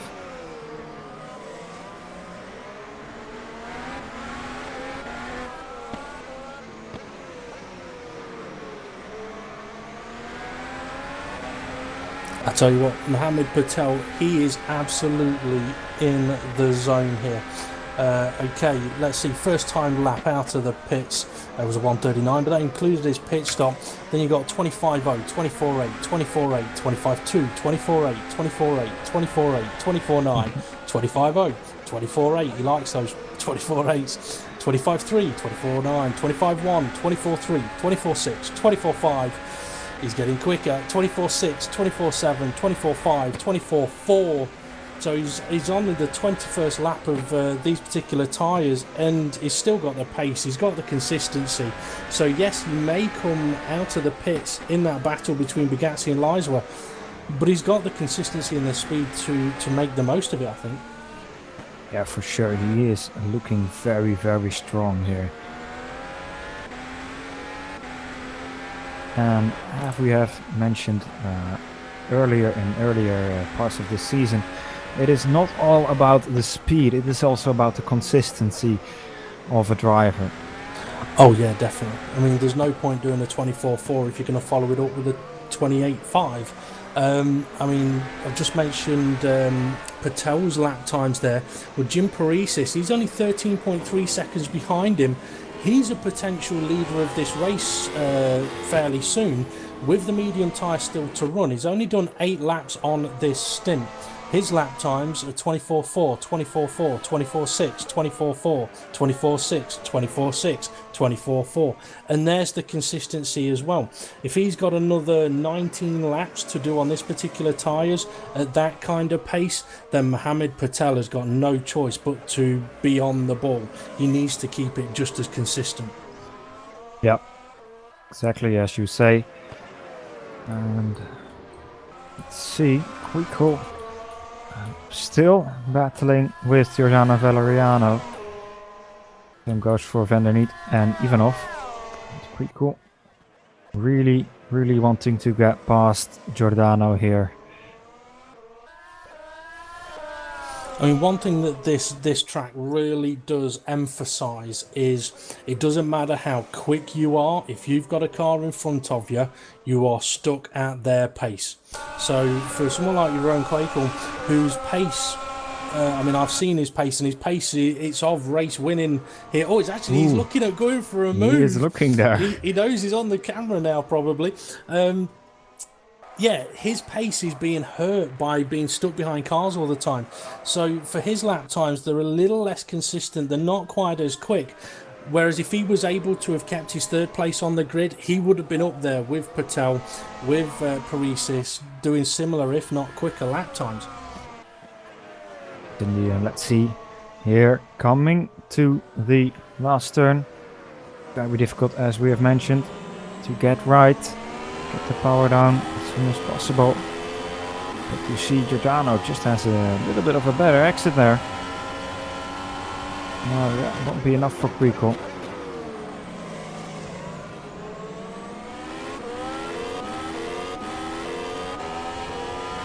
Well, there's a situation for all of the drivers here who've had Kwekel behind them to a degree, not just let him past. Yes, okay, he might be quicker than them, but everybody is perfectly within their rights to fight for the position. I mean, if you imagine Giordano Valeriano here, if he just let Kwekel through and then 3 cars DNF'd ahead of them, he'd be in 11th place and not 10th. So it's good to see that the guys, everybody's fighting for their positions. Yeah, indeed. Okay, Simoncic into the pits with 22 laps to go. That's got to be for another set of the hard compound tyres. Yeah, well, maybe. Giro, for example, in Pro did do 20 laps on the medium tire. So, well, he's an alien. Yeah, he is. Yeah. But these guys also are really good. That is true. Simoncic, he's not done a Giro. He has decided to go with the medium compound tyre. Now, he has come out not far behind Leiswer, and looking at what the gap was between Simoncic and Patel, I think Patel will come out behind Leiswer, but he's got to make a move soon, otherwise Simoncic will be ahead of him, getting an undercut now as well. Yep. The Alessandro as well in the pits. And yeah, we're gonna have to watch Patel. When will he get into pits? I see somebody on the grass. That is Blair Disley on the grass on the exit of turn 4. Don't exactly know what happened there. See if I can get a replay of that. Oh, it just ran wide a little bit after turn 4 on the AstroTurf. Had a fairly big moment, but kept it out of the wall there. Good to see for him that he kept it out.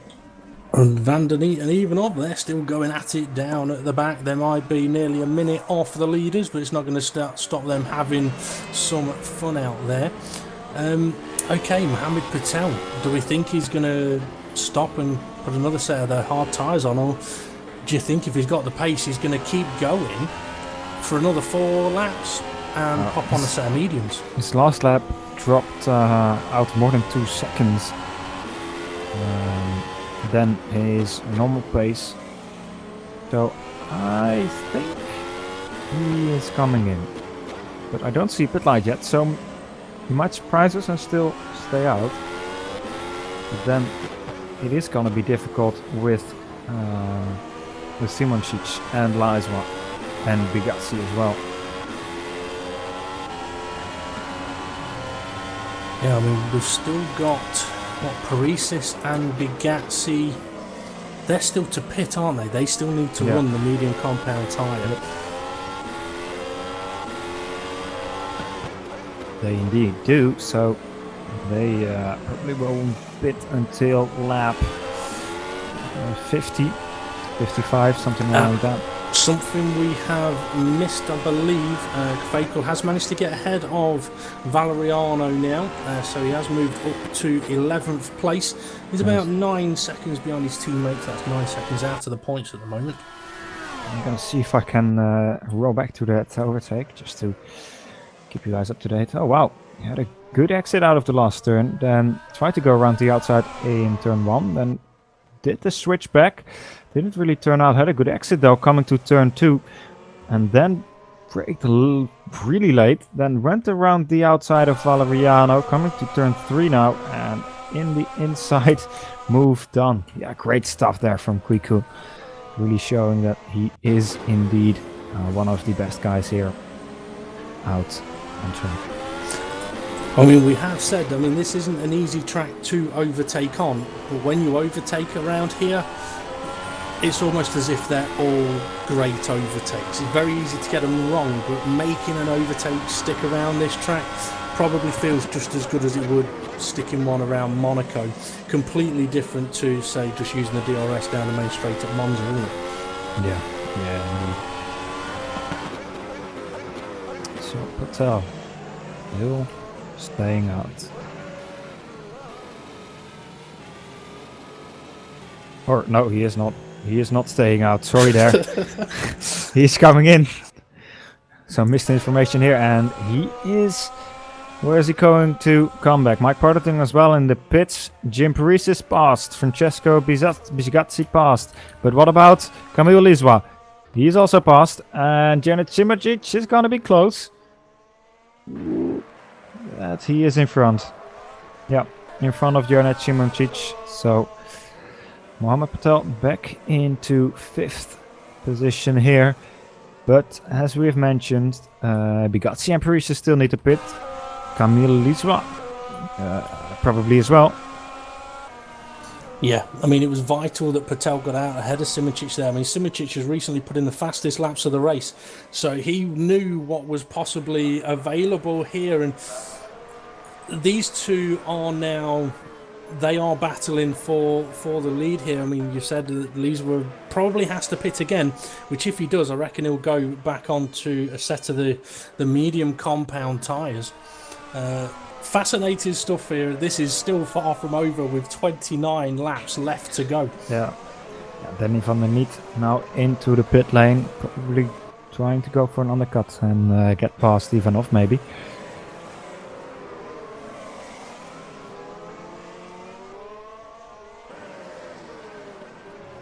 Ooh, Mike Partington has spun around. Mike Partington spun around at turn 12.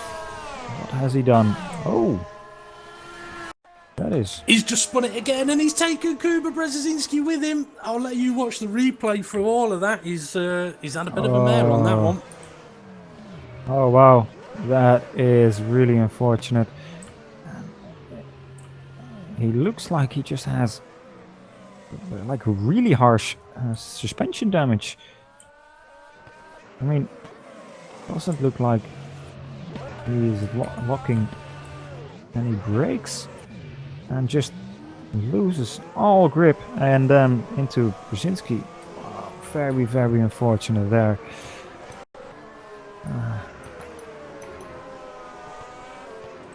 It is unfortunate, but at the same time, I think I don't know, I mean, for Mike Partington, was that perhaps a little bit of frustration from the spin? I mean, could he have been better off there going, okay, I don't want to let him through, but I've got to, my tyres are going to be hot, I've just spun, let's take it easy. Unfortunate for him, unfortunate for Brzezinski. Yeah, indeed. And Simacic actually getting or keeping up with Patel at the moment. Let's see, he might be able to challenge him even.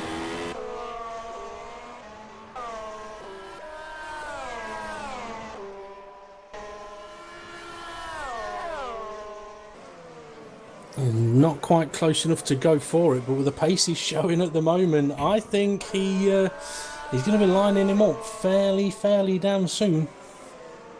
Yeah, certainly. And yeah, Camille also still going strong.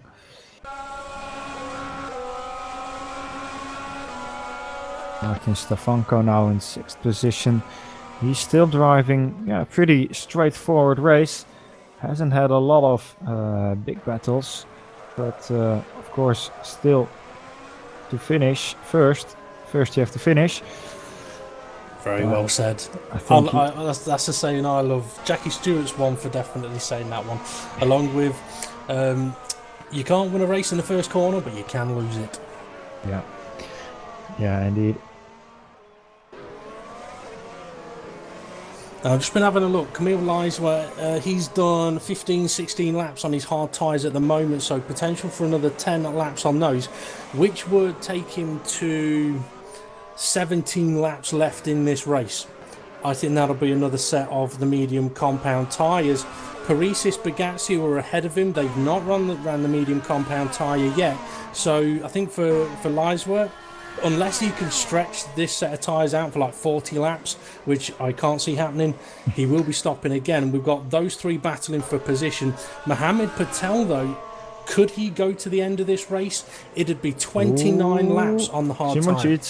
Sorry there to cut you a bit, but That's all right. Simoncic almost throwing it inside of turn 2 there. He's looking really feisty, isn't he? He wants that position. He knows what this is all about right now. Yes, for sure. These guys, Simoncic, he is going to the end on these tires. That's for sure.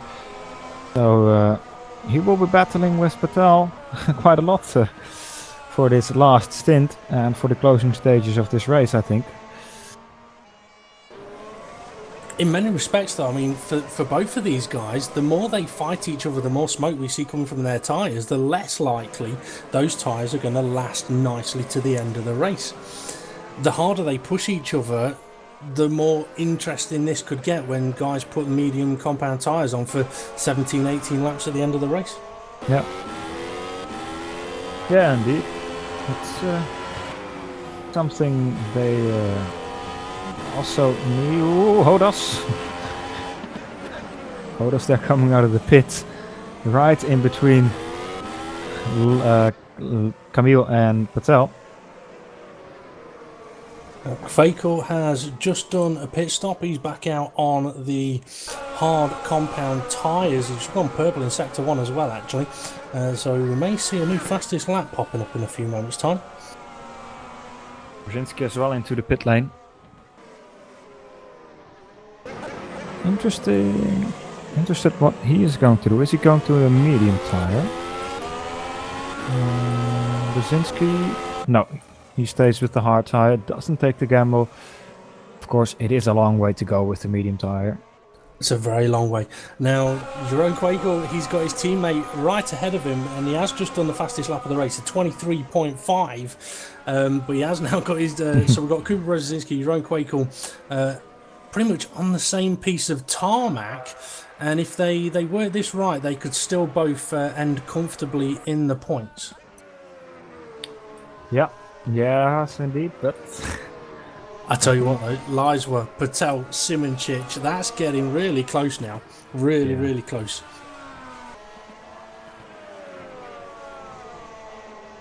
Also, Giordano Valeriano and Carlos Martin pretty close to each other at the moment. So yeah, as you said before, who said the races at Hungary are boring?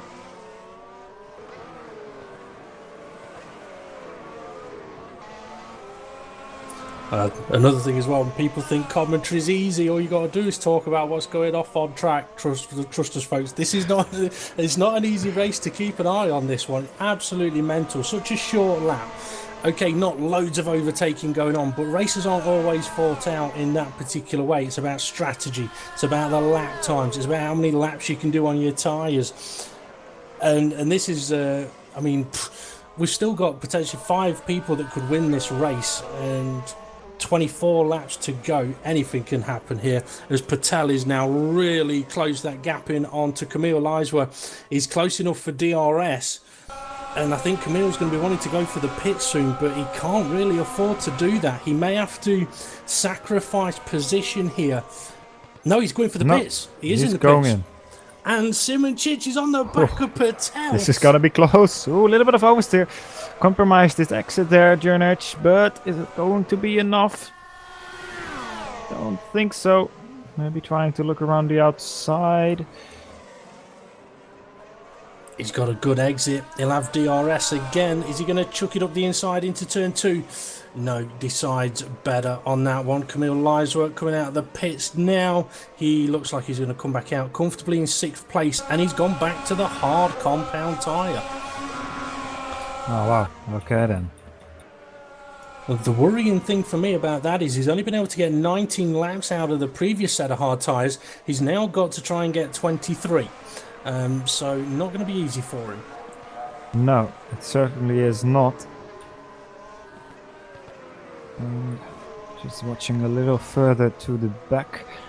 Michele Alessandro and Blair Disley pretty close to each other, and right behind that Jerome Quico and Kuba also still battling hard here.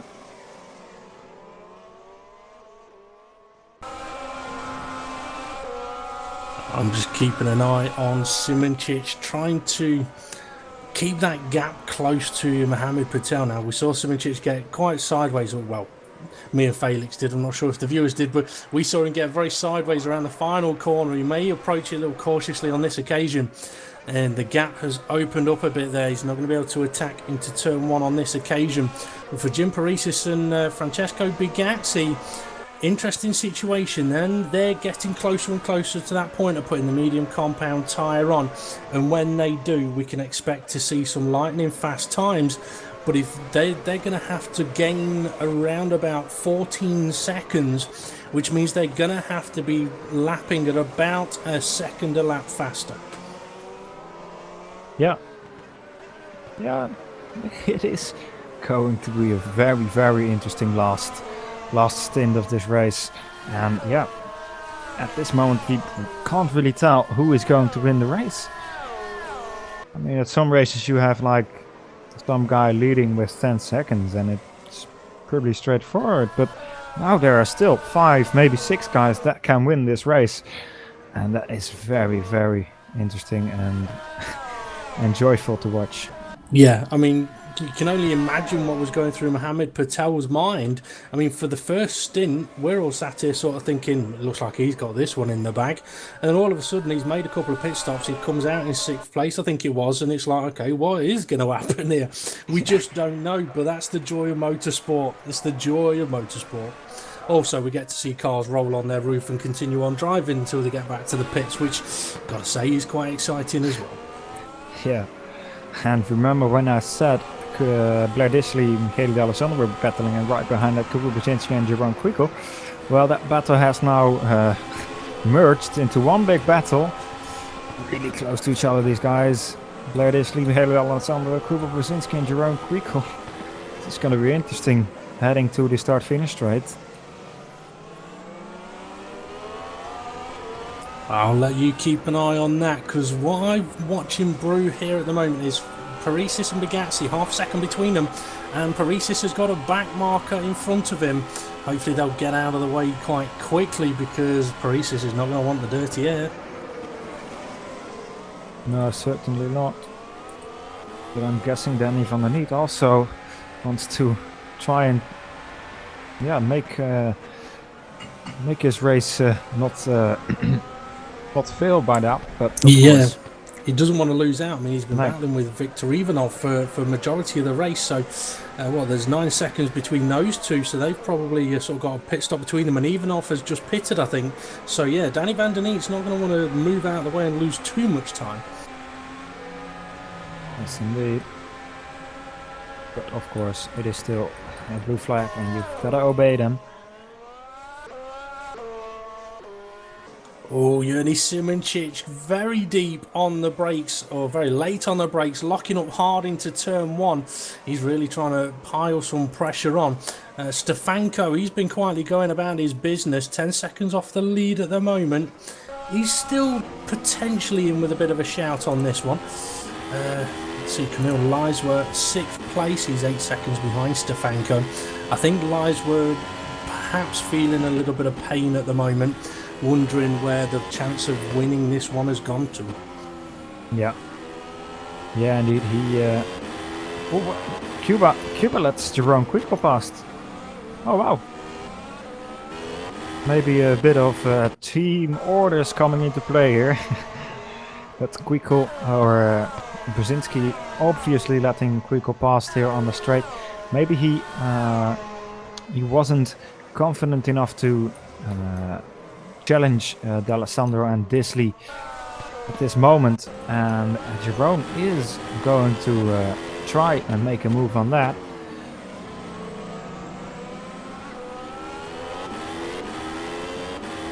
Well, could have been team orders. It could have been a case of I've not been able to get past the guy ahead. And see if you can do it. If you can get past him, I'll be able to follow you. Yeah.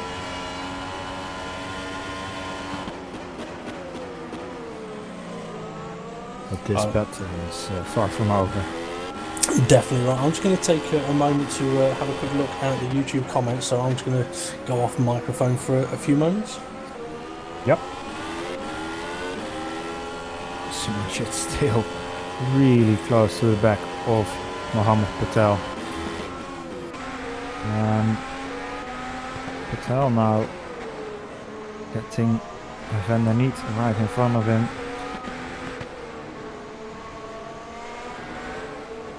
Won't be very easy for Van der Niet to find a good spot to let all these guys past without ruining his own race. And these guys are so close to each other, sometimes you don't even see them coming. And there he goes. Just goes onto the runoff area there. Great stuff. Nobody lost out there. So now Simicic, how will he take on the last corner here? How will his exit be? Will be the most important part. And wow, Patel just shoots off that exit there. And Skirnic won't be able to get close enough. Let's see how Quico is doing with catching Alessandro. Yeah, he is catching the Alessandro pretty rapidly now.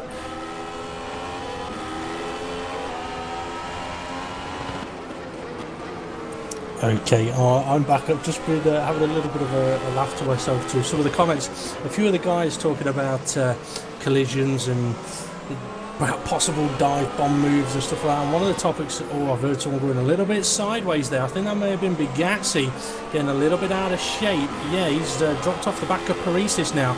Patel nearly within DRS range. Yeah, they were talking about Senna and Prost. And they're sort of asking, would you have done what Senna did with Prost at Suzuka? Well, yeah. It was for a championship. That's kind of what everyone are there saying. Yeah, I don't know. It all depends on what the rules are of where you're racing, I reckon. Because if you're in touring cars, you're allowed a little rubbinage racing, a bit of spraying of the paint, spreading of the paint, not a problem. And everybody has their own opinion on F1 style rules, like what Max Verstappen does. Like with Max Verstappen, for example, I like his aggressive overtaking, a little bit like Ricciardo. Seeing Ricciardo go for a little bit of a dive bomb, but doing it safely, fantastic stuff. What I wasn't keen on with Verstappen was the moving down the DRS straight at Spa. I tell you what, while I've been waffling there, Simicic, he's all over the back of Patel again. He's hunting this down. Yeah, he most certainly is. And I think Quico is also hunting down the Alessandro. Let's see what he can do. On the exit of the last corner here. He's really close to Michele D'Alessandro. Opening his DRS now. Can he do something? D'Alessandro also has DRS from Blair Disney. So he's going for a dive bomb, is he? Ooh. It's not. A few of the viewers were holding their breath on that one. That was a very aggressive move there from Quico, but also showing himself in the mirrors of D'Alessandro there. And maybe D'Alessandro, getting a bit sweaty from Quico right behind you. I will be really stressed, but of course I am not driving in WC. It's probably for a reason. And Paris is into the pits. Freezes and Bugatti both into the pits. Crunch time now for those guys. I mean, I'm still watching Quaker here. I mean, it did look a little bit like a potentially aggressive move there, but sometimes you have to put your car in the mirrors of the car ahead. If you've got them looking in their mirrors, that's where they can make a mistake and open a door. Because this time around, Quaker's close again, and D'Alessandro is going to be aware that he may have, well, he's going to have a look. I think he's going to do more than have a look on this occasion, if I'm honest. Oh, Quaker just had a little bit of a wobble there, but takes a very tight line around the final corner. He's very close now. Very, very good save there from Quico. And is he going to go for it? Is he going to try it? He is going to look though, and he's going to try it. Here we go. Open this DRS now once again here.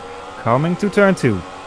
Alongside each other, Quico has the better speed, but of course D'Alessandro now make sure he doesn't, he can't turn in bad, but now this one is to the right, and what a great, just beautiful move. And now D'Alessandro needs to look out for Brzezinski as well. And this is what I was on about earlier. If Brzezinski allows Quakel through, Quakel attacks him, it could get Brzezinski through as well. The beauty of that particular overtake there is it wasn't just DRS assisted, it was what Quakel did on the previous lap, getting D'Alessandro looking in his mirrors, because halfway around turn 1 it looked like he'd covered it off. Then he has a bit of a wiggle, and that's the mistake that the previous lap's move made, and that's what gave the opportunity to go around the outside of turn 2 and then take the horrible tight line of turn 3. But beautiful bit of driving from the both of them there. Overtakes are like dancing. It takes 2 to tango. It only takes 1 to mess it up. Yeah, exactly right as you say it. And now we have even more battles forming than we can even cover with 4 eyes. Jim Prix is now battling with Kamil Lizwa, Jurnic Simicic with Patel, Quico with Brzezinski now with D'Alessandro. This is just an amazing last stages of this Hungarian Grand Prix here.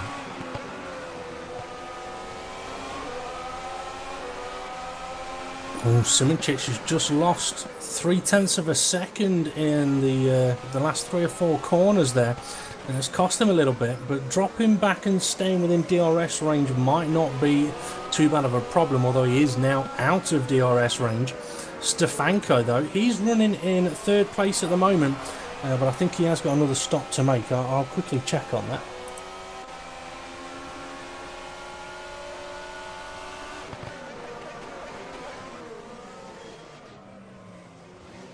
You know what?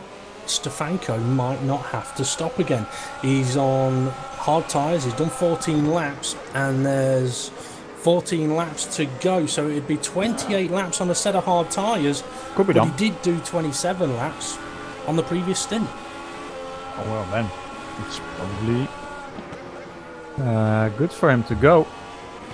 So yeah, that is also going to be very interesting with Parisis and Bugatti also on the fresh medium tyres now, but they first got to deal with Kamil Lizwa.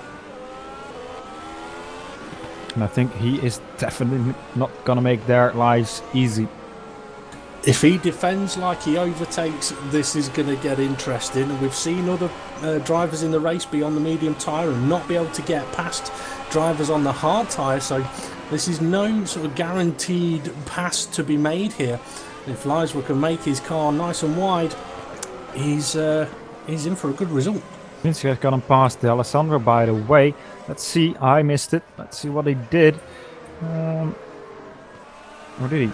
He did not get past D'Alessandro. Why am I saying this? Okay, very strange there from me. So Simicic has pitted. He's coming out of the pits now. He's going to rejoin in 6th place.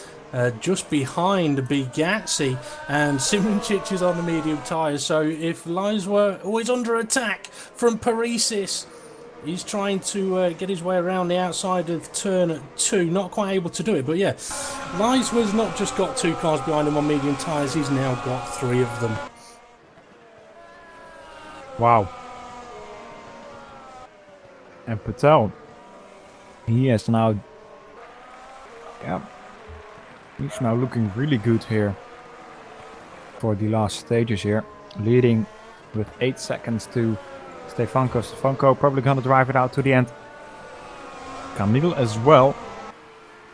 And yeah, it's all now going to depend on what the 3 guys of Paris, Bugatti and Simoncic will be able to do on the fresh tires. Yeah, I mean, if Paris and Bugatti want any chance of winning this race, they've got to get past Leisworth straight away. They can't hang about anymore.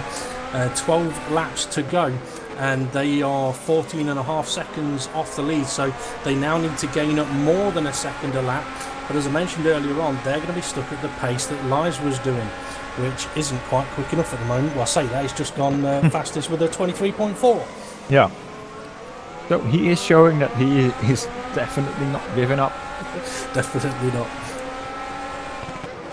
Oh, Simoncic having a look at Bugatti on the inside of turn 2, side by side to 3. No, they had their wheels hugging each other just then. That was very lucky that it didn't end in disaster. As Bugatti closes the door on Simoncic, could have been a little bit over aggressive, that one. Oh yeah, that last that turn 4 is of course, yeah, well, can't go through there with 2 guys. At least I haven't seen it ever. It can be done, but only very, very slowly. Yeah, that is true. That is true. But yeah, I think that was the best thing to do there for Leisworth to just back out a bit. And while that battle is still going on up ahead, we've got 9th place James Sadler. Right behind him, 10th place Blair Disley.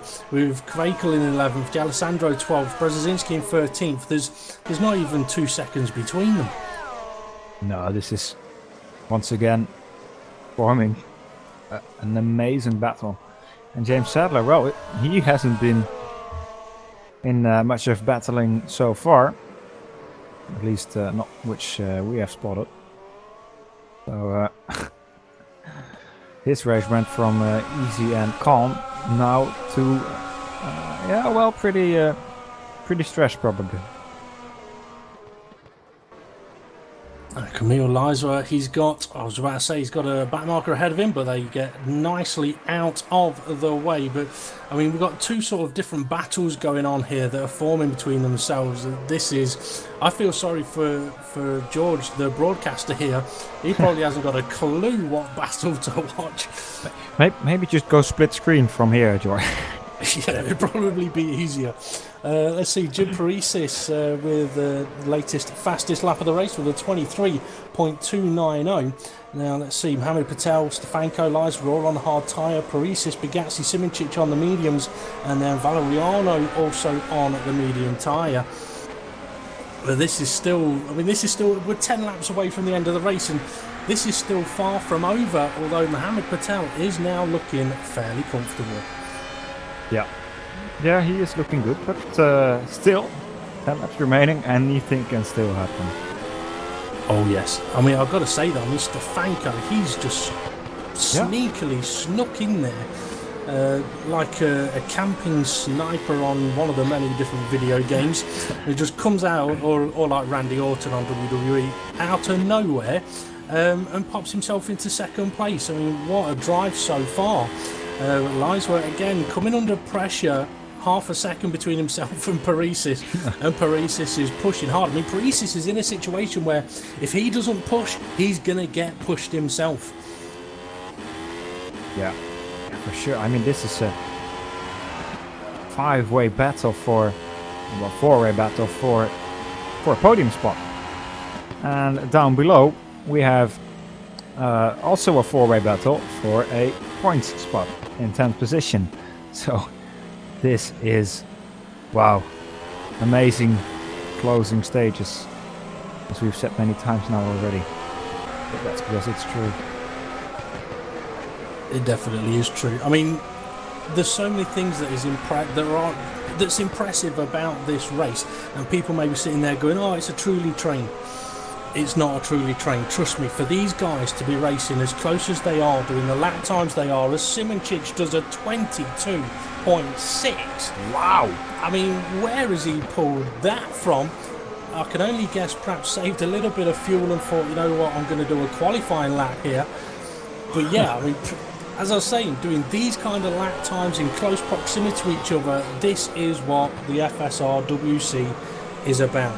Yes, at other tracks you may get more overtaking, but this is just as impressive as making overtakes. Exactly.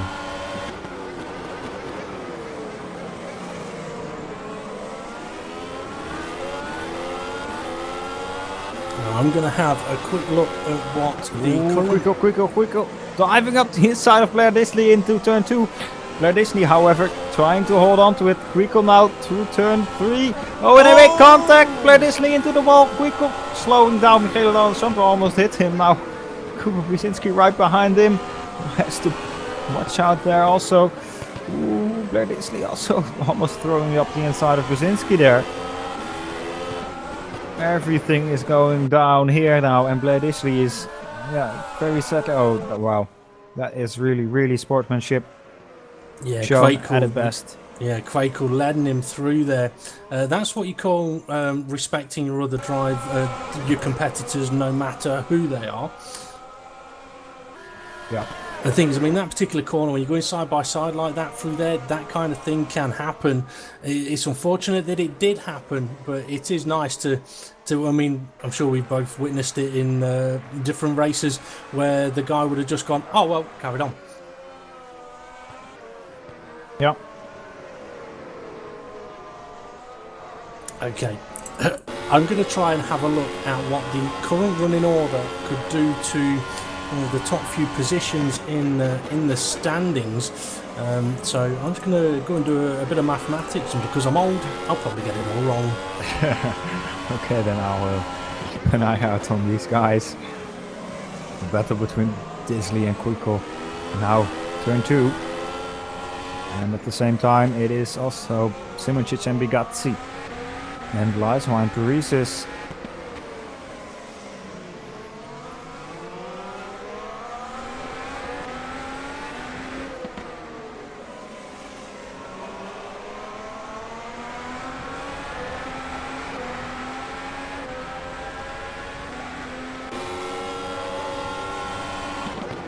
Getting closer and closer now to the back of Disley once again. He will probably try and make a move on the start-finish straight again. How are the other guys doing, by the way? Camilo leads Ryan, Francesco Binzas, and Jim Paresis right alongside each other, and Jim Paresis has gotten past, so he's the first of the guys to get past Camilo. Sure, what were you saying, Dave? I looked up and saw that was happening. I was just going to say that that was kicking off. That might now open the floodgates for Bigazzi and Simoncic as well. It depends on how Leiswa handles what's just happened there.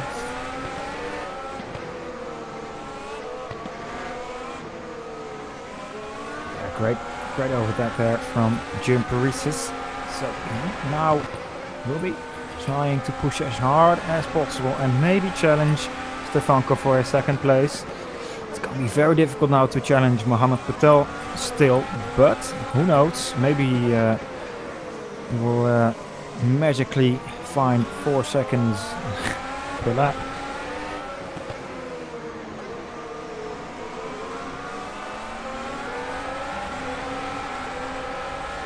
Yes, yeah, the other thing is also, if he gets to the back of Mohammed Patel, getting to the back of someone is one thing, but getting past is another. So he might be able to get to him in the last lap. I'm not sure. Oh, just behind him, Leiswa, Bigazzi, Simoncic attacking Bigazzi. Not quite able to do it, but Simoncic really pushing hard. I just managed to see that in the background there. I think Paresis may be able to catch Stefanko. Whether he'll be able to catch Patel or not, I don't know. Oh, Simoncic! Oh, very close there. It's a good job his brakes work there. Maybe a little bit too aggressive there from Simoncic, but Just a little bit. they are all still alive, so nothing wrong so far. But he is really aggressive and really trying to get past. Paresis is catching Stefanko. The time is coming down. By the way, something happened. Something happened with the Alessandro, and I think Cuba and Jerome, Quico and Blardissi, those guys, and for Valeriano was well involved. Oh Jesus, guys, you need to slow down. I can't keep up. We can't keep up. What happened to D'Alessandro? Let's see. He was going into okay. After turn 1, just oversteer and into the wall. Big shame that. You know what it is? It's because I said I'm going to have a quick look at what this will do to the points, and as soon as I finish writing it down, everything's kicking off. Wow. Okay. I won't bother. Let's see. Yeah, Kuba Brzezinski is in position to score a point. So keep an eye on the battles at the moment and cut me off at any second that you like. Or Bugatti. He's got Simoncic on the back of him again. Simoncic had a good exit out of this corner. He's taken a lot of curb there. Is he going to go for it? No, not quite able to. Okay, quickly, what this will do for the points at the moment, although some adjustments may have to be made. Kveikl stays on 135. Kuba, he'll be on 112. Daniel Kiss still on 96. Jim Paresis, he will be on for 109 points, so could move up to third in the standings. Go on. Here we go, Quico. Is he going to try around the outside of turn 2? He's going to try it, but it's not enough yet. No, sticking behind Blardissi for now, so we go ahead. No worries. So Jim Paresis could move up to third in the standings. Bugatti will be on 90 points with Patel taking 25 here. If it continues this way, he will jump up to 85 points. So there'll be quite a few moves, but I still don't think this race is over. What, 3 laps to go? Yeah, basically about 4. Okie doke. Yeah, this is a lot. There's still a lot to go on here, I think. Oh, I'll tell you what, Stefanko, he's within 6.5 seconds to Patel. Paresis, though, he's down to 9 seconds behind Patel. Yeah. He's gaining on Stefanko. Simoncic almost losing it in turn 2 there. But yeah, I think Paresis is gonna give us another battle to watch. So. Oh, Simoncic! Spinner. He's saved it well. Nice 360. Yeah, I mean, if you're going to show off, you might as well do it in style. Wow, but that has ruined his tires for sure. Oh, yes. Oh, yes. But I'm sure even he will have enjoyed that one. Yeah. But definitely now further away from Bugatti. We'll try to get back though. And let's see how Jerome is coping with Blair at the moment. Here we go.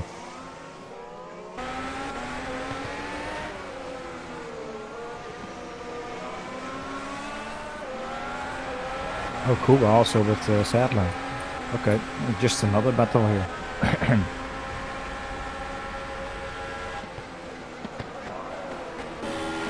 Okay, Paresis has got the gap down to 1.9 seconds to Stefanko.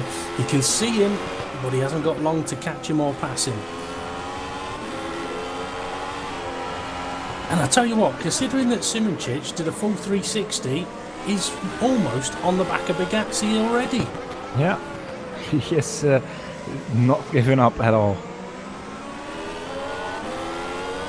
I think Kuba's in position to attack Sadler, is he?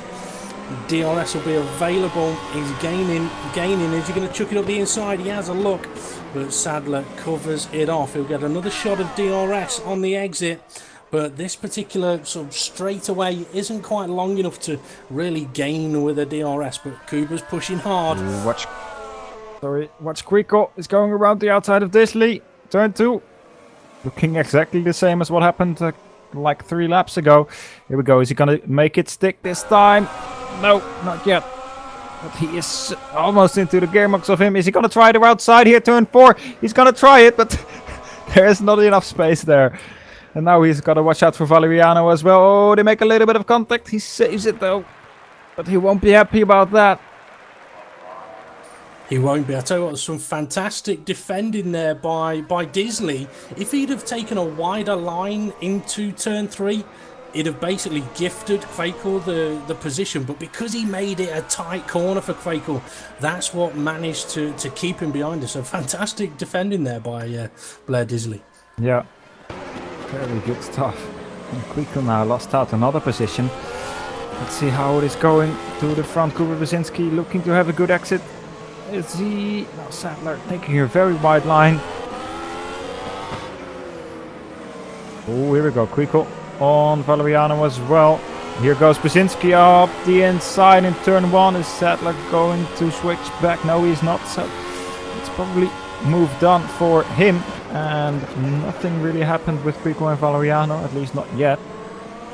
Now you got to wait for turn 3 for it to kick off there, because Valeriano, he's worked his way past Disley. Oh! Kvekel could get both of them here if he's smart enough, but no. Oh, they make contact! Oh! Cuts across him. That's Valeriano out the race. Front wing, rear wing gone. Yeah, that is definitely race over. Let's see if we can get a replay of that. Jerome, just very unfortunate. Valeriano trying to get back to the racing line, but probably did not know Jerome Kvekel went up the inside of both of them there. Very, very unfortunate for both of them, and especially Valeriano, because he's still driving, but probably should be just retiring the car.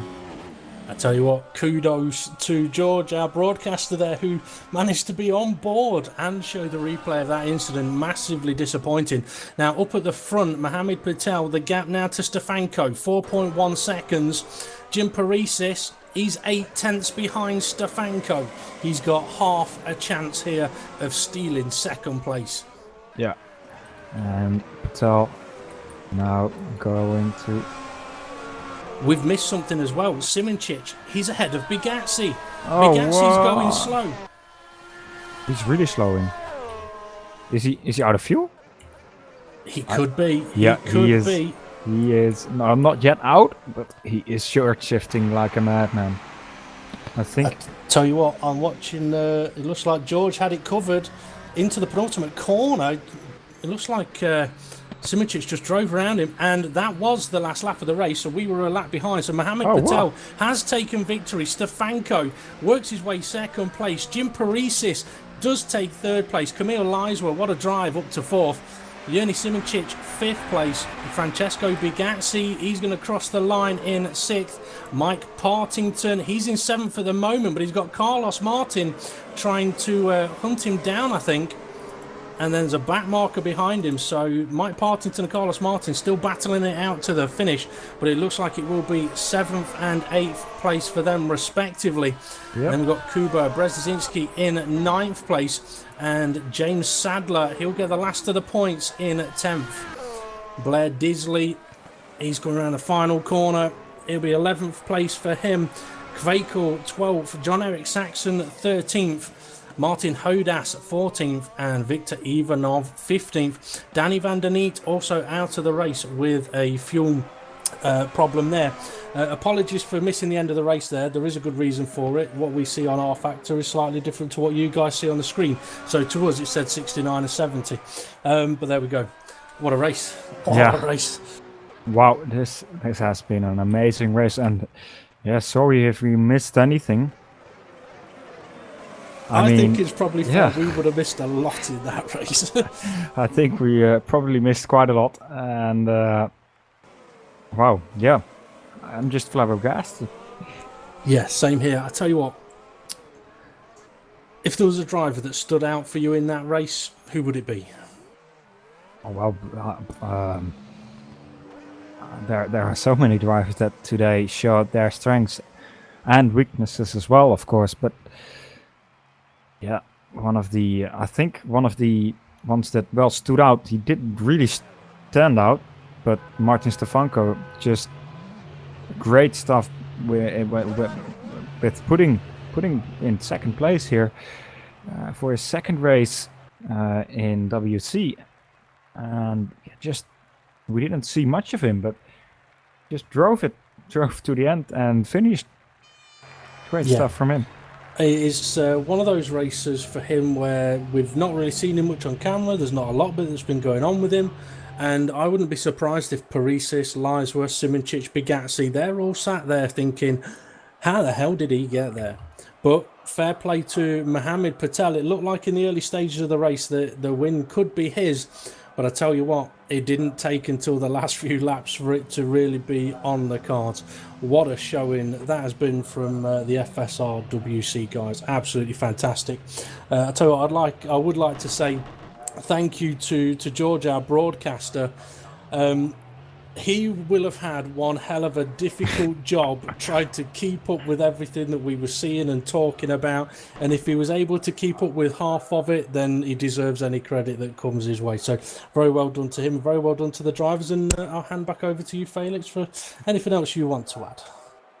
Yeah, as you say, probably wouldn't have been easy for Georg, but yeah, wow, just wow, this is has been such an amazing race, and I think a lot of guys will be very happy to have seen it. Whoa, very strange insect here in my room, but I think that is it is about time to close it off here for tonight.